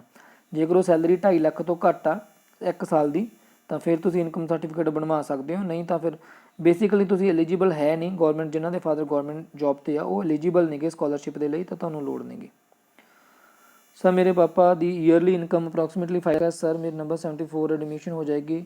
ਇਨਕਮ ਜ਼ਿਆਦਾ ਹੋਣ ਕਰਕੇ ਕੋਈ ਪ੍ਰੋਬਲਮ ਨਹੀਂ ਆਉਣੀ। ਇਨਕਮ ਜ਼ਿਆਦਾ ਹੋਣ ਕਰਕੇ ਸਿਰਫ ਸਕੋਲਰਸ਼ਿਪ ਨਹੀਂ ਮਿਲਣਾ, ਤਾਂ ਸਕੋਲਰਸ਼ਿਪ ਤੁਸੀਂ ਨਾ ਲਓ, ਉਹ ਕੋਈ ਵੱਡੀ ਗੱਲ ਨਹੀਂ ਗੀ, ਬਟ ਤੁਹਾਡੀ ਐਡਮਿਸ਼ਨ ਹੋ ਜਾਊਗੀ, ਉਹਦੀ ਕੋਈ ਟੈਨਸ਼ਨ ਵਾਲੀ ਗੱਲ ਹੈ ਨਹੀਂ। ਸਰ ਕਈ ਤਾਂ ਕਹਿੰਦੇ ਹੁੰਦੇ ਕਿ CBSE ਵਾਲੇ ਪੇਪਰ ਦੇ ਨਹੀਂ ਸਕਦੇ। CBSE ਵਾਲੇ ਪੇਪਰ ਦੇ ਨਹੀਂ ਸਕਦੇ, ਬਟ ਜਿਹੜੇ ਆਦਰਸ਼ ਸਕੂਲ ਆ ਇਹਨਾਂ ਦੇ, ਜੋ ਸਰਕਾਰ ਦੇ ਆਦਰਸ਼ ਸਕੂਲ ਖੋਲ੍ਹੇ ਗਏ ਆ, ਉਹ ਜਿਹੜੇ ਬੱਚੇ ਆ ਉਹ CBSE ਵਾਲੇ ਹੁੰਦੇ ਆ, ਬਟ ਉਹ ਪੇਪਰ ਦੇ ਸਕਦੇ ਆ। ਸਾਰੇ CBSE ਵਾਲੇ ਬੱਚੇ ਨਹੀਂ ਦੇ ਸਕਦੇ, ਸਿਰਫ CBSE ਵਾਲੇ ਉਹ ਬੱਚੇ ਦੇ ਸਕਦੇ ਆ ਜਿਹੜੇ ਆਦਰਸ਼ ਸਕੂਲ ਪੰਜਾਬ ਗੌਰਮੈਂਟ ਦੇ ਦੁਆਰਾ ਖੋਲ੍ਹੇ ਗਏ ਆ, ਸਿਰਫ ਉਹਨਾਂ ਵਾਲੇ ਬੱਚੇ। ਇਸ ਤੋਂ ਬਿਨਾਂ ਜਿਹੜੇ ਪ੍ਰਾਈਵੇਟ ਸਕੂਲ ਦੇ ਬੱਚੇ ਹੁੰਦੇ ਉਹ ਵੀ ਪੇਪਰ ਦੇ ਸਕਦੇ ਆ। ਮੈਂ ਇਹ ਪਿਛਲੀ ਵਾਰ ਵੀ ਦੱਸਿਆ ਸੀ, ਮੈਂ ਵਾਰ-ਵਾਰ ਇਹ ਕਹਿੰਦਾ, ਪ੍ਰਾਈਵੇਟ ਸਕੂਲ ਦੇ ਬੱਚੇ ਵੀ ਪੇਪਰ ਦੇ ਸਕਦੇ ਆ, ਬਟ ਉਹਨਾਂ ਦਾ ਜਿਹੜਾ ਬੋਰਡ ਆ ਉਹ ਪੰਜਾਬ ਸਕੂਲ ਐਜੂਕੇਸ਼ਨ ਬੋਰਡ ਹੋਣਾ ਚਾਹੀਦਾ, ਐਂਡ ਉਹਨਾਂ ਦਾ ਰਾਸ਼ਨ ਕਾਰਡ ਬਣਿਆ ਹੋਣਾ ਚਾਹੀਦਾ। ਜੇ ਤੂੰ ਆਪਾਂ ਨੂੰ ਆਟਾ ਦਾਲ ਸਕੀਮ ਦੇ ਅਧੀਨ ਇੱਕ ਰਾਸ਼ਨ ਕਾਰਡ ਬਣਦਾ ਹੁੰਦਾ, ਜੇਕਰ ਤੁਹਾਡੇ ਕੋਲ ਉਹ ਰਾਸ਼ਨ ਕਾਰਡ ਹੈਗਾ, ਭਾਵੇਂ ਤੁਸੀਂ ਪ੍ਰਾਈਵੇਟ ਸਕੂਲ ਦੇ ਅੰਦਰ ਹੀ ਪੜ੍ਹਦੇ ਹੋ, ਤਾਂ ਵੀ ਤੁਸੀਂ ਪੇਪਰ ਦੇ ਸਕਦੇ ਹੋ। ਰੈਜ਼ੀਡੈਂਟ ਸਰਟੀਫਿਕੇਟ ਦੀ ਰਸੀਦ ਚੱਲੂਗੀ, ਇਹ ਮੈਂ ਪਹਿਲਾਂ डिस्कस कर चुका। सर मेरी नेम इज़ दिनेश। सर मेरी मदर का नेम गलत है मैट्रिक सर्टिफिकेट में, तो मुझे ठीक करवाने के लिए बर्थ सर्टिफिकेट में करेक्शन करवानी है, तो उसमें बहुत टाइम लग रहा है, तो मुझे 8th में भी पहले ठीक करवाना पड़ेगा। तो सर कहते हैं कि 3-4 मंथ लग जाएंगे। बहुत बारी प्रॉब्लम पेड़ गई है, तो मैं क्या करूं। देखो ਜੇਕਰ 3-4 ਮਹੀਨੇ ਲੱਗ ਵੀ ਜਾਂਦੇ ਆ ਫਿਰ ਤਾਂ ਕੋਈ ਵੱਡੀ ਗੱਲ ਹੈ ਨਹੀਂ, ਕਿਉਂਕਿ +1 ਦੇ ਵਿੱਚ ਤੁਸੀਂ ਐਡਮਿਸ਼ਨ ਲਓਗੇ, ਬਟ ਤੁਹਾਡਾ ਜਿਹੜਾ ਸਰਟੀਫਿਕੇਟ ਆ ਜੋ ਤੁਹਾਡਾ ਚੈੱਕ ਕੀਤਾ ਜਾਊਗਾ ਉਹ ਤਾਂ +2 ਦਾ ਹੀ ਹੁੰਦਾ ਨਾ। ਤਾਂ ਜੇਕਰ 3-4 ਮਹੀਨੇ ਦੇ ਅੰਦਰ ਤੁਸੀਂ ਆਪਣਾ ਨੇਮ ਚੇਂਜ ਕਰਵਾਉਣਾ ਚਾਹੁੰਦੇ ਹੋ ਮਦਰ ਦਾ, ਤਾਂ ਤੁਸੀਂ ਕਰਵਾ ਲਓ। ਤਾਂ ਉਸ ਤੋਂ ਬਾਅਦ ਤੁਸੀਂ ਮੈਰੀਟੋਰੀਅਸ ਸਕੂਲ ਦੇ ਅੰਦਰ ਉਹਨਾਂ ਨੂੰ ਦੱਸ ਦਿਓ ਕਿ ਅਸੀਂ ਆਪਣੇ ਮਦਰ ਦਾ ਨੇਮ ਚੇਂਜ ਕਰਵਾਤਾ। ਉਸ ਤੋਂ ਬਾਅਦ ਉੱਥੇ ਉਹ ਉਸ ਚੀਜ਼ ਨੂੰ ਚੇਂਜ ਕਰ ਦੇਣਗੇ, ਐਂਡ +2 ਦੇ ਅੰਦਰ ਜਦ ਤੁਸੀਂ ਜਾਓਗੇ ਤਾਂ ਉਸ ਵਿੱਚ ਤੁਹਾਡੀ ਮਦਰ ਦਾ ਜੋ ਨੇਮ ਹੋਊਗਾ ਚੇਂਜ ਹੋ ਜਾਊਗਾ। ਤਾਂ ਕੋਈ ਪ੍ਰੋਬਲਮ ਹੋਣ ਵਾਲੀ ਨਹੀਂ, ਇੱਥੇ ਕੋਈ ਵੱਡੀ ਪ੍ਰੋਬਲਮ ਨਹੀਂ ਗੀ। ਤੁਸੀਂ ਇੱਕ ਵਾਰ ਉੱਥੇ ਜਾ ਕੇ ਡਿਸਕਸ ਕਰ ਲਿਓ ਟੀਚਰਸ ਨਾਲ। ਤਾਂ ਬੇਸਿਕਲੀ ਇਹ ਹੈ ਕਿ 12th ਦੇ ਸਰਟੀਫਿਕੇਟ ਦੇ ਅੰਦਰ ਤੁਹਾਡਾ ਨਾਮ ਨਹੀਂ ਗਲਤ ਹੋਣਾ ਚਾਹੀਦਾ, +1 ਦੇ ਅੰਦਰ ਚੱਲ ਜਾਊਗਾ। ਮੈਰੀਟੋਰੀਅਸ ਦੇ 78 मार्क्स हैं, कैसे जाऊँ कम कि फिर मुझे आगे प्रॉब्लम्स आएगी। Sir please solve the dangerous problem. ਤੁਸੀਂ ਪਰਸਨਲੀ ਮੈਸੇਜ ਕਰ ਲਓ ਮੈਨੂੰ ਇੱਕ ਵਾਰੀ, ਮੈਨੂੰ ਸਮਝ ਨਹੀਂ ਲੱਗਾ ਤੁਹਾਡਾ ਅੱਗੇ ਪ੍ਰੋਬਲਮ ਕੀ ਆ, ਐਂਡ ਇਹ ਤੁਹਾਡੀ ਪ੍ਰੋਬਲਮ ਨੂੰ ਮੈਂ ਰੀਡਰੈਸ ਕਰ ਦੇਵਾਂਗਾ। ਸਰ CBSE ਦਾ ਰਿਜ਼ਲਟ ਕਦੋਂ ਹੋਊਗਾ। CBSE ਦਾ ਜਿਹੜਾ ਰਿਜ਼ਲਟ ਆ ਆਈ ਥਿੰਕ ਕਿ ਉਹ ਵੀ ਵਿਦਿਨ 15 ਡੇਜ਼ ਆ ਹੀ ਜਾਊਗਾ, ਕਿਉਂਕਿ ਕਾਫੀ ਜ਼ਿਆਦਾ ਨਿਊਜ਼ ਚੱਲ ਰਹੀ ਹੈ ਕਿ CBSE ਦਾ ਰਿਜ਼ਲਟ ਡਿਕਲੇਅਰ ਹੋ ਜਾਊਗਾ ਛੇਤੀ ਹੀ। ਐਂਡ ਇਨਕਮ ਸਰਟੀਫਿਕੇਟ ਦੇ ਬਾਰੇ ਪਤਾ ਨਹੀਂ ਕੀ ਪੁੱਛਿਆ ਇੱਥੇ। ਇਨਕਮ ਸਰਟੀਫਿਕੇਟ ਕਿੰਨੇ ਡੇਜ਼ 'ਚ ਬਣਿਆ ਹੈ, ਹੋਰ ਕਿਹੜੇ ਡਾਕੂਮੈਂਟ ਦੀ ਲੋੜ ਹੈ। ਇਨਕਮ ਸਰਟੀਫਿਕੇਟ ਕਿੰਨੇ ਡੇਜ਼ 'ਚ ਬਣਿਆ ਹੈ, ਤਾਂ ਪਤਾ ਨਹੀਂ ਕੀ ਹੋਇਆ। ਇਨਕਮ ਸਰਟੀਫਿਕੇਟ ਤੁਹਾਨੂੰ ਸਕੋਲਰਸ਼ਿਪ ਦੇ ਲਈ ਚਾਹੀਦਾ ਹੁੰਦਾ ਉੱਥੇ, ਤਾਂ ਉਹ ਤੁਸੀਂ ਇਸ ਸਾਲ ਦਾ ਬਣਾਉਣਾ 2022 ਦਾ, ਠੀਕ ਆ। ਇਨਕਮ ਸਰਟੀਫਿਕੇਟ ਤੁਹਾਡਾ ਇਸ ਸਾਲ ਹੀ ਬਣਿਆ ਹੋਣਾ ਚਾਹੀਦਾ 2022 ਦਾ। ਬੇਸਿਕਲੀ ਉਹ ਪਿਛਲੇ ਸਾਲ ਦਾ ਹੁੰਦਾ, 2021 ਦਾ ਹੁੰਦਾ, ਬਟ ਉਹ 2022 'ਚ ਬਣੂਗਾ, ਤਾਂ ਉਹ ਸਰਟੀਫਿਕੇਟ ਆਪਾਂ ਉੱਥੇ ਦੇ ਦਾਂਗੇ। ਉਸ ਤੋਂ ਬਿਨਾਂ ਜਿਹੜੇ ਡਾਕੂਮੈਂਟ ਚਾਹੀਦੇ ਉਹ ਮੈਂ ਤੁਹਾਨੂੰ ਵੀਡੀਓ ਸਪੈਸ਼ਲ ਬਣਾ ਕੇ ਦੱਸ ਦੇਵਾਂਗਾ ਜਦੋਂ ਵੀਡੀਓ ਹੋਊਗੀ। ਉਸ ਤੋਂ ਬਾਅਦ ਜਦੋਂ ਵੀ ਕਾਉਂਸਲਿੰਗ ਸਟਾਰਟ ਹੋਊਗੀ ਉਸ ਸਮੇਂ ਤੁਹਾਨੂੰ ਮੈਂ ਦੱਸ ਦੇਵਾਂਗਾ। ਤਾਂ ਨੈਕਸਟ ਚੱਲਦੇ ਹਾਂ। ਸਰ UPSC ਦਾ ਐਗਜ਼ਾਮ ਦੇਣਾ ਹੈ ਤਾਂ ਕਿਹੜੀ ਸਟਰੀਮ ਕੋਰਸ ਕਰਾਂ ਜੀ? ਦੇਖੋ UPSC ਦਾ ਜੇਕਰ ਤੁਸੀਂ ਐਗਜ਼ਾਮ ਦੇਣਾ ਤਾਂ ਉਸ ਦੇ ਅੰਦਰ ਸਭ ਤੋਂ ਪਹਿਲਾਂ ਤਾਂ ਤੁਹਾਨੂੰ ਬੇਸਿਕਲੀ ਇੱਕ ਇਹ ਚੀਜ਼ ਸਮਝਣੀ ਪੈਣੀ ਹੈ ਕਿ ਅਸੀਂ ਸਬਜੈਕਟ ਕਿਹੜਾ ਲਈਏ। ਤੁਹਾਨੂੰ ਇੱਕ ਸਬਜੈਕਟ ਚੁਣਨਾ ਪੈਣਾ ਜਿਹੜਾ ਜਿਹ 'ਚ ਤੁਸੀਂ ਸਪੈਸ਼ਲ ਹੋਵੋ, ਜਿਹ 'ਚ ਤੁਹਾਨੂੰ ਬਹੁਤ ਜ਼ਿਆਦਾ ਇੰਟਰਸਟ ਆ। ਤਾਂ ਉਹ ਸਬਜੈਕਟ ਜੋ ਵੀ ਹੋਊਗਾ ਉਹ ਤੁਸੀਂ ਇੱਕ ਵਾਰ ਡਿਸਾਈਡ ਕਰ ਲਓ। ਮੈਂ ਤਾਂ ਤੁਹਾਨੂੰ ਇਹ ਕਹਾਂਗਾ ਕਿ ਜੇਕਰ ਤੁਸੀਂ UPSC ਦਾ ਐਗਜ਼ਾਮ ਦੇਣਾ ਚਾਹੋਗੇ ਤਾਂ ਤੁਹਾਨੂੰ ਨਾ ਹੀ ਤਾਂ ਨੋਨ ਮੈਡੀਕਲ ਕਰਨਾ ਚਾਹੀਦਾ, ਨਾ ਹੀ ਤੁਹਾਨੂੰ ਮੈਡੀਕਲ ਕਰਨਾ ਚਾਹੀਦਾ, ਤਾਂ ਫਿਰ ਤੁਹਾਨੂੰ ਆਰਟਸ ਕਰਨੀ ਚਾਹੀਦੀ ਆ। ਸਿੰਪਲੀ ਤੁਸੀਂ +1 +2 ਦੇ ਅੰਦਰ ਕਿਸੇ ਵਧੀਆ ਸਕੂਲ ਦੇ ਵਿੱਚ ਜਾਓ ਐਂਡ ਉੱਥੇ ਤੁਸੀਂ ਆਰਟਸ ਕਰੋ ਐਂਡ ਜੋ ਤੁਹਾਡਾ ਫੇਵਰਟ ਸਬਜੈਕਟ ਆ ਉਸ ਨੂੰ ਇੰਨਾ ਚੰਗੀ ਤਰ੍ਹਾਂ ਪੜ੍ਹੋ ਕਿ ਉਹ ਤੁਹਾਡਾ ਡੀਪਲੀ ਉਸ ਚੀਜ਼ ਨੂੰ ਤੁਸੀਂ ਸਟੱਡੀ ਕਰ ਲਓ ਕਿ ਉਸ ਦੇ ਬਾਰੇ ਕੋਈ ਵੀ ਇੱਦਾਂ ਦਾ ਫੈਕਟ ਨਹੀਂ ਹੋਣਾ ਚਾਹੀਦਾ ਜੋ ਤੁਹਾਨੂੰ ਨਾ ਪਤਾ ਹੋਵੇ। ਉਸ ਤੋਂ ਬਾਅਦ ਜੇ ਤੁਸੀਂ ਗ੍ਰੈਜੂਏਸ਼ਨ ਕਰੋਗੇ, ਜੇ ਤੁਸੀਂ BA ਕਰੋਗੇ ਤਾਂ ਤੁਸੀਂ BA ਵਾਸਤੇ ਇੱਕ ਨੋਰਮਲ ਸਕੂਲ ਜਾਂ ਕਾਲਜ ਤੋਂ ਨਾ ਕਰਿਓ। ਉਹ ਤੁਸੀਂ ਕੀ ਕਰਿਓ, ਪੰਜਾਬ ਦੇ ਅੰਦਰ ਆਪਾਂ ਨੂੰ ਪਤਾ ਪੰਜਾਬ ਯੂਨੀਵਰਸਿਟੀ ਆ ਜਿਹੜੀ ਚੰਡੀਗੜ੍ਹ ਆ, ਉਹਦੇ ਅੰਦਰ ਜਾ ਕੇ ਉੱਥੇ ਤੁਸੀਂ ਐਂਟਰੈਂਸ ਐਗਜ਼ਾਮ ਦਿਓ ਐਂਡ ਪੰਜਾਬ ਯੂਨੀਵਰਸਿਟੀ ਤੋਂ ਗ੍ਰੈਜੂਏਸ਼ਨ ਕਰਿਓ। ਗ੍ਰੈਜੂਏਸ਼ਨ ਕਰਨ ਤੋਂ ਬਾਅਦ ਤੁਸੀਂ ਆਪਣੀ UPSC ਦੀ ਪ੍ਰੈਪਰੇਸ਼ਨ ਸਟਾਰਟ ਕਰ ਸਕਦੇ ਆ। ਬਟ ਬੇਸਿਕਲੀ ਤੁਹਾਨੂੰ ਚਾਹੀਦਾ ਇਹ ਆ ਕਿ UPSC ਦੀ ਜੇਕਰ ਤੁਸੀਂ ਐਗਜ਼ਾਮ ਦੇਣਾ ਚਾਹੁੰਦੇ ਹੋ ਤਾਂ ਐਗਜ਼ਾਮ ਦੇ ਵਿੱਚ ਤੁਹਾਨੂੰ ਸਬਜੈਕਟ ਪਤਾ ਹੋਣੇ ਚਾਹੀਦੇ ਆ ਕਿਹੜੇ ਕਿਹੜੇ ਆਉਂਦੇ ਆ, ਉਹਦਾ ਸਿਲੇਬਸ ਪਤਾ ਹੋਣਾ ਚਾਹੀਦਾ। ਇੱਕ ਵਾਰੀ ਡਾਊਨਲੋਡ ਕਰ ਲਓ ਆਨਲਾਈਨ ਐਂਡ ਆਪਣੇ ਕੋਲੇ ਉੱਥੇ ਇੱਕ ਸਬਜੈਕਟ ਹੁੰਦਾ ਆਪਣੀ ਚੋਇਸ ਦਾ, ਜਿਹੜੇ ਸਬਜੈਕਟ ਮੇਨ ਸਬਜੈਕਟ ਹੁੰਦਾ ਜੀ। ਜੇਕਰ ਆਪਾਂ ਨੂੰ ਇੱਕ ਸਬਜੈਕਟ ਆਉਂਦਾ ਹੋਊਗਾ ਤਾਂ ਆਪਣੇ ਐਗਜ਼ਾਮ ਕਲੀਅਰ ਹੋਣ ਦੇ ਬਹੁਤ ਜ਼ਿਆਦਾ ਚਾਂਸਸ ਹੁੰਦੇ ਆ। ਉਹ ਤੁਸੀਂ ਇੱਕ ਸਬਜੈਕਟ ਆਪਣਾ ਡਿਸਾਈਡ ਕਰ ਲਓ ਕਿਹੜਾ ਸਬਜੈਕਟ ਤੁਸੀਂ ਲਓਗੇ। ਉਹ ਸਬਜੈਕਟ ਨੂੰ ਬਹੁਤ ਚੰਗੀ ਤਰ੍ਹਾਂ ਤੁਸੀਂ 6 ਸਾਲ ਤੁਹਾਡੇ ਕੋਲੇ 2 ਸਾਲ +1 +2 ਐਂਡ 4 ਸਾਲ ਆਈ ਥਿੰਕ BA 3 ਸਾਲ ਦੀ ਹੁੰਦੀ ਆ ਤਾਂ 3 ਸਾਲ ਤੁਹਾਡੇ ਉਹ 5 ਸਾਲ ਆ ਤੁਹਾਡੇ ਕੋਲੇ। 5 ਸਾਲ ਦੇ ਵਿੱਚ ਉਸ ਚੀਜ਼ ਨੂੰ ਚੰਗੀ ਤਰ੍ਹਾਂ ਘੋਟ ਕੇ ਪੀ ਜਾਓ। ਉਸ ਤੋਂ ਬਾਅਦ ਪ੍ਰੈਪਰੇਸ਼ਨ ਸਟਾਰਟ ਕਰੋਗੇ ਤਾਂ ਬਹੁਤ ਈਜ਼ੀ ਹੋਊਗੀ ਕਿਉਂਕਿ UPSC ਦੇ ਅੰਦਰ ਸਿਲੇਬਸ ਦੇ ਵਿੱਚ ਆਪਣੇ ਕੋਲੇ ਹਿਸਟਰੀ ਹੁੰਦੀ ਆ, ਉਸ ਤੋਂ ਬਾਅਦ ਆਪਣੇ ਕੋਲੇ ਪੋਲਿਟੀ ਹੁੰਦੀ ਆ, ਉਸ ਤੋਂ ਬਾਅਦ ਆਪਣੇ ਕੋਲੇ ਜਿਓਗ੍ਰਾਫੀ ਹੁੰਦੀ ਆ। ਤਾਂ ਇੱਦਾਂ ਦੇ ਸਬਜੈਕਟ ਹੁੰਦੇ ਆ ਜਿਹੜੇ ਮੈਡੀਕਲ ਨੋਨ ਮੈਡੀਕਲ ਦੇ ਅੰਦਰ ਨਹੀਂ ਪੜ੍ਹਾਏ ਜਾਂਦੇ। ਤਾਂ ਫਿਰ ਤੁਹਾਨੂੰ ਜੇਕਰ ਤੁਸੀਂ ਐਗਜ਼ਾਮ ਇਹ ਦੇਣਾ ਚਾਹੁੰਦੇ ਹੋ ਤਾਂ ਫਿਰ ਤੁਹਾਨੂੰ ਆਈ ਥਿੰਕ ਆਰਟਸ ਹੀ ਕਰਨਾ ਚਾਹੀਦਾ। ਫਿਰ ਤੁਸੀਂ ਮੈਡੀਕਲ ਨੋਨ ਮੈਡੀਕਲ ਵਾਲੀ ਸਾਈਡ 'ਚ ਨਾ ਜਾਓ। ਸਰ ਜਿਨ੍ਹਾਂ ਦੇ ਨੰਬਰ ਸੇਮ ਨੇ ਉਹਨਾਂ ਨੂੰ ਕਿਵੇਂ ਡਿਵਾਈਡ ਕੀਤਾ ਹੋਇਆ, ਮਤਲਬ ਉੱਪਰ ਨੀਚੇ? ਹਾਂ, ਜਿਹੜੇ ਬੱਚਿਆਂ ਦੇ ਨੰਬਰ ਸੇਮ ਨੇ ਤਾਂ ਉਹਨਾਂ ਬੱਚਿਆਂ ਦੀ ਜਦੋਂ ਮੈਰਿਟ ਲਿਸਟ ਬਣੂਗੀ, ਇਹ ਤਾਂ ਸਿੰਪਲੀ ਮੈਂ ਇੱਕ ਤੁਹਾਡੀ ਮੈਰਿਟ ਲਿਸਟ ਜੋ ਬਣਾਈ ਆ, ਜੋ ਮੈਂ ਬਣਾ ਕੇ ਸ਼ੇਅਰ ਕੀਤੀ ਆ, ਜਿਨ੍ਹਾਂ ਬੱਚਿਆਂ ਦੇ ਨੰਬਰ ਸੇਮ ਆ ਉਹਨਾਂ ਦੀ ਜਿਹੜੀ ਰੈਂਕ ਹੋਊਗਾ ਉੱਪਰ ਥੱਲੇ ਚਲਿਆ ਜਾਊਗਾ। ਕਿਉਂਕਿ ਜਿਨ੍ਹਾਂ ਬੱਚਿਆਂ ਦੇ ਨੰਬਰ ਸੇਮ ਉਹਨਾਂ ਦੇ 10th ਕਲਾਸ ਦੇ ਨੰਬਰ ਚੈੱਕ ਕੀਤੇ ਜਾਣਗੇ। ਜਿਸ ਬੱਚੇ ਦੇ 10th ਕਲਾਸ ਦੇ ਨੰਬਰ ਜ਼ਿਆਦਾ ਹੋਏ ਤਾਂ ਉਸ ਬੱਚੇ ਨੂੰ ਰੈਂਕ ਉੱਪਰ ਮਿਲੂਗਾ, ਜਿਸ ਦੇ 10th ਕਲਾਸ 'ਚ ਨੰਬਰ ਘੱਟ ਹੋਏ ਉਸ ਨੂੰ ਰੈਂਕ ਥੱਲੇ ਮਿਲੂਗਾ।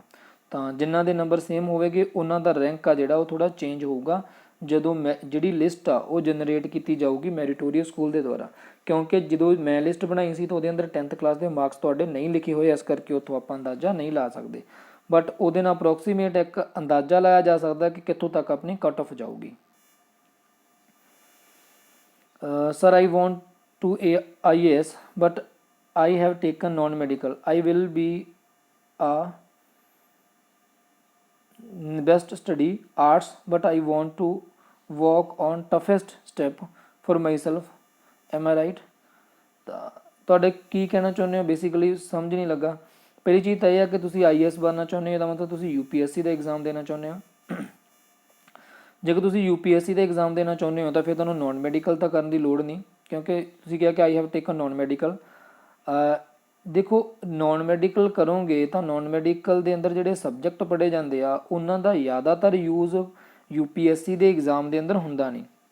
ਤਾਂ ਜੇਕਰ ਤੁਸੀਂ ਬੇਸਿਕਲੀ UPSC ਦਾ ਐਗਜ਼ਾਮ ਦੇਣਾ ਚਾਹੁੰਦੇ ਹੋ ਤਾਂ ਤੁਹਾਨੂੰ ਆਰਟਸ ਕਰਨਾ ਚਾਹੀਦਾ, ਕਿਉਂਕਿ ਉਹਦੇ ਅੰਦਰ ਤੁਸੀਂ ਹਿਸਟਰੀ, ਜਿਓਗ੍ਰਾਫੀ, ਪੋਲਿਟੀ ਉਹ ਸਬਜੈਕਟ ਚੰਗੀ ਤਰ੍ਹਾਂ ਪੜ੍ਹੋਗੇ। ਨਾਲ ਦੀ ਨਾਲ ਤੁਸੀਂ ਇੰਗਲਿਸ਼ 'ਤੇ ਥੋੜ੍ਹੀ ਆਪਣੀ ਕਮਾਂਡ ਵਧੀਆ ਰੱਖੋ, ਨਿਊਜ਼ਪੇਪਰ ਡੇਲੀ ਰੀਡ ਕਰੋ ਐਂਡ ਇੱਕ ਸਬਜੈਕਟ ਮੈਂ ਪਹਿਲਾਂ ਵੀ ਦੱਸਿਆ ਸੀ, ਇੱਕ ਸਬਜੈਕਟ ਤੁਸੀਂ ਖੁਦ ਡਿਸਾਈਡ ਕਰੋ। ਉਹ ਸਬਜੈਕਟ ਨੂੰ ਇੰਨਾ ਕੁ ਚੰਗੀ ਤਰ੍ਹਾਂ ਪੜ੍ਹ ਲਓ ਕਿ ਉਹਦੇ ਰਿਗਾਰਡਿੰਗ ਕੋਈ ਵੀ ਇਹੋ ਜਿਹਾ ਫੈਕਟ ਨਹੀਂ ਹੋਣਾ ਚਾਹੀਦਾ ਜਿਹੜਾ ਤੁਹਾਨੂੰ ਨਾ ਪਤਾ ਹੋਵੇ। ਤਾਂ ਫਿਰ ਤੁਸੀਂ ਜਦ BA ਕਰਕੇ ਅੱਗੇ UPSC ਦੀ ਪ੍ਰੈਪਰੇਸ਼ਨ ਸਟਾਰਟ ਕਰੋਗੇ ਤਾਂ ਤੁਹਾਡੇ ਲਈ ਬਹੁਤ ਜ਼ਿਆਦਾ ਈਜ਼ੀ ਹੋ ਜਾਊਗਾ। ਇਸ ਤੋਂ ਬਿਨਾਂ ਜੇਕਰ ਤੁਸੀਂ UPSC ਦੀ ਪ੍ਰੈਪਰੇਸ਼ਨ ਕਰਨਾ ਚਾਹੁੰਦੇ ਹੋ, ਦੇਖੋ ਇਕੱਲਾ ਸਟੱਡੀ ਹੀ ਜ਼ਰੂਰੀ ਨਹੀਂ ਹੁੰਦਾ UPSC ਦੇ ਲਈ। ਬੇਸਿਕਲੀ ਉੱਥੇ ਪਰਸਨੈਲਿਟੀ ਹੁੰਦੀ ਆ, ਤਾਂ ਆਪਣੀ ਪਰਸਨੈਲਿਟੀ ਵਧੀਆ ਬਣਾਉਣ ਦੀ ਕੋਸ਼ਿਸ਼ ਕਰੋ। ਚੰਗੇ ਚੰਗੇ ਵਿਚਾਰ, ਚੰਗੀਆਂ ਚੰਗੀਆਂ ਬੁੱਕਸ ਪੜ੍ਹੋ ਤਾਂ ਜਿਹਦੇ ਨਾਲ ਤੁਹਾਡੀ ਪਰਸਨੈਲਿਟੀ ਚੰਗੀ ਬਣੇ ਐਂਡ ਤੁਸੀਂ UPSC ਦੇ ਐਗਜ਼ਾਮ ਨੂੰ ਈਜ਼ੀਲੀ ਕਰੈਕ ਕਰ ਸਕੋ। ਤਾਂ ਫਿਰ ਵੀ ਕੋਈ ਡਾਊਟ ਰਹਿ ਜਾਂਦਾ ਤੁਹਾਡਾ UPSC ਦੇ ਰਿਗਾਰਡਿੰਗ IAS ਤੁਸੀਂ ਬਣਨਾ ਚਾਹੁੰਦੇ ਹੋ ਤਾਂ ਤੁਸੀਂ ਕਮੈਂਟ ਬਾਕਸ ਵਿੱਚ ਲਿਖ ਦਿਓ, ਜਾਂ ਮੈਂ ਜੋ ਲਿੰਕ ਦੇਵਾਂਗਾ ਡਿਸਕ੍ਰਿਪਸ਼ਨ ਦੇ ਵਿੱਚ, ਉਸ ਦੇ ਵਿੱਚ ਤੁਸੀਂ ਭਰ ਦੋਗੇ ਆਪਣਾ ਡੇਟਾ, ਤਾਂ ਮੈਂ ਉਸ ਨੂੰ ਹੋਰ ਚੰਗੀ ਤਰ੍ਹਾਂ ਤੁਹਾਨੂੰ ਗਾਈਡ ਕਰ ਦੂੰਗਾ। ਸਕੂਲ ਯੂਨੀਫਾਰਮ ਦਾ colour for girls, school uniform ਦਾ ਜਿਹੜਾ ਕਲਰ ਆ, ਜਦ ਤੁਹਾਡੀ ਐਡਮਿਸ਼ਨ ਹੋਊਗੀ ਤਾਂ ਤੁਹਾਨੂੰ ਉੱਥੇ ਇੱਕ ਪ੍ਰੋਪਰ ਕਲਰ ਦਿੱਤਾ ਜਾਊਗਾ, ਤੁਹਾਨੂੰ ਇੱਕ ਫੋਟੋ ਦਿੱਤੀ ਜਾਊਗੀ ਕਿ ਇਸ ਟਾਈਪ ਦੀ ਤੁਸੀਂ ਯੂਨੀਫਾਰਮ ਉੱਤੇ ਮੈਰੀਟੋਰੀਅਸ ਦੇ ਅੰਦਰ ਜਾਣਾ, ਤਾਂ ਇਸ ਟਾਈਪ ਦੀ ਯੂਨੀਫਾਰਮ ਤੁਸੀਂ ਸਟਿਚ ਕਰਾਉਣੀ ਆ, ਤਾਂ ਉਹ ਤੁਸੀਂ ਉੱਥੇ ਜਾ ਕੇ ਦੇਖ ਸਕਦੇ ਆ। ਉਸ ਤੋਂ ਬਾਅਦ ਅੱਗੇ ਦੇਖਦੇ ਹਾਂ, ਆਈ ਥਿੰਕ ਕਿ ਆਪਾਂ ਥੋੜ੍ਹਾ ਲਾਸਟ ਹੀ ਸੀ, ਇਹ ਲਾਸਟ ਹੀ ਸੀ ਆਪਣੇ ਕੋਲ ਯੂਨੀਫਾਰਮ ਵਾਲਾ, ਮੈਂ ਆਈ ਥਿੰਕ ਤਾਂ ਲਾਸਟ ਆ। ਤਾਂ ਜਿੰਨੇ ਵੀ ਤੁਹਾਡੇ ਡਾਊਟ ਸੀ, ਜਿੰਨੇ ਵੀ ਤੁਸੀਂ ਡਾਊਟਸ ਇੱਥੇ ਸਬਮਿਟ ਕੀਤੇ, ਉਹਨਾਂ ਸਾਰਿਆਂ ਨੂੰ ਮੈਂ ਰੀਡਰੈਸ ਕਰਨ ਦੀ ਕੋਸ਼ਿਸ਼ ਕੀਤੀ ਆ। ਐਂਡ ਇਹਦੇ ਅੰਦਰ ਮੈਂ ਕੋਸ਼ਿਸ਼ ਕੀਤੀ ਹੈ ਕਿ ਤੁਹਾਨੂੰ ਹਰ ਇੱਕ ਪ੍ਰੋਬਲਮ ਨੂੰ ਚੰਗੀ ਤਰ੍ਹਾਂ ਜੋ ਤੁਹਾਡੇ ਮਨ ਦੇ ਅੰਦਰ ਡਾਊਟਸ ਆ ਉਹਨਾਂ ਨੂੰ ਕਲੀਅਰ ਕੀਤਾ ਜਾਵੇ। ਫਿਰ ਵੀ ਕੋਈ ਡਾਊਟ ਤੁਹਾਡਾ ਰਹਿ ਜਾਂਦਾ ਵਾ ਤਾਂ ਮੈਂ ਤੁਹਾਨੂੰ ਦੱਸਿਆ ਸੀ ਕਿ ਮੈਂ ਇੱਕ ਲਿੰਕ ਦੇਵਾਂਗਾ ਡਿਸਕ੍ਰਿਪਸ਼ਨ ਦੇ ਵਿੱਚ, ਤੁਸੀਂ ਉੱਥੇ ਜਾ ਕੇ ਆਪਣੀਆਂ ਪ੍ਰੋਬਲਮਸ ਨੂੰ ਲਿਖ ਸਕਦੇ ਹੋ। ਐਂਡ ਉਸ ਦੇ ਅੰਦਰ ਤੁਹਾਡੇ ਕਰੀਅਰ ਦੇ ਰਿਗਾਰਡਿੰਗ ਜੋ ਵੀ ਤੁਹਾਡੇ ਡਾਊਟਸ ਆ ਉਸ ਨੂੰ ਮੈਂ ਰੀਡਰੈਸ ਕਰੂੰਗਾ, ਤਾਂ ਕਿ ਤੁਸੀਂ ਇੱਕ ਚੰਗਾ ਡਿਸੀਜਨ ਲੈ ਪਾਓ।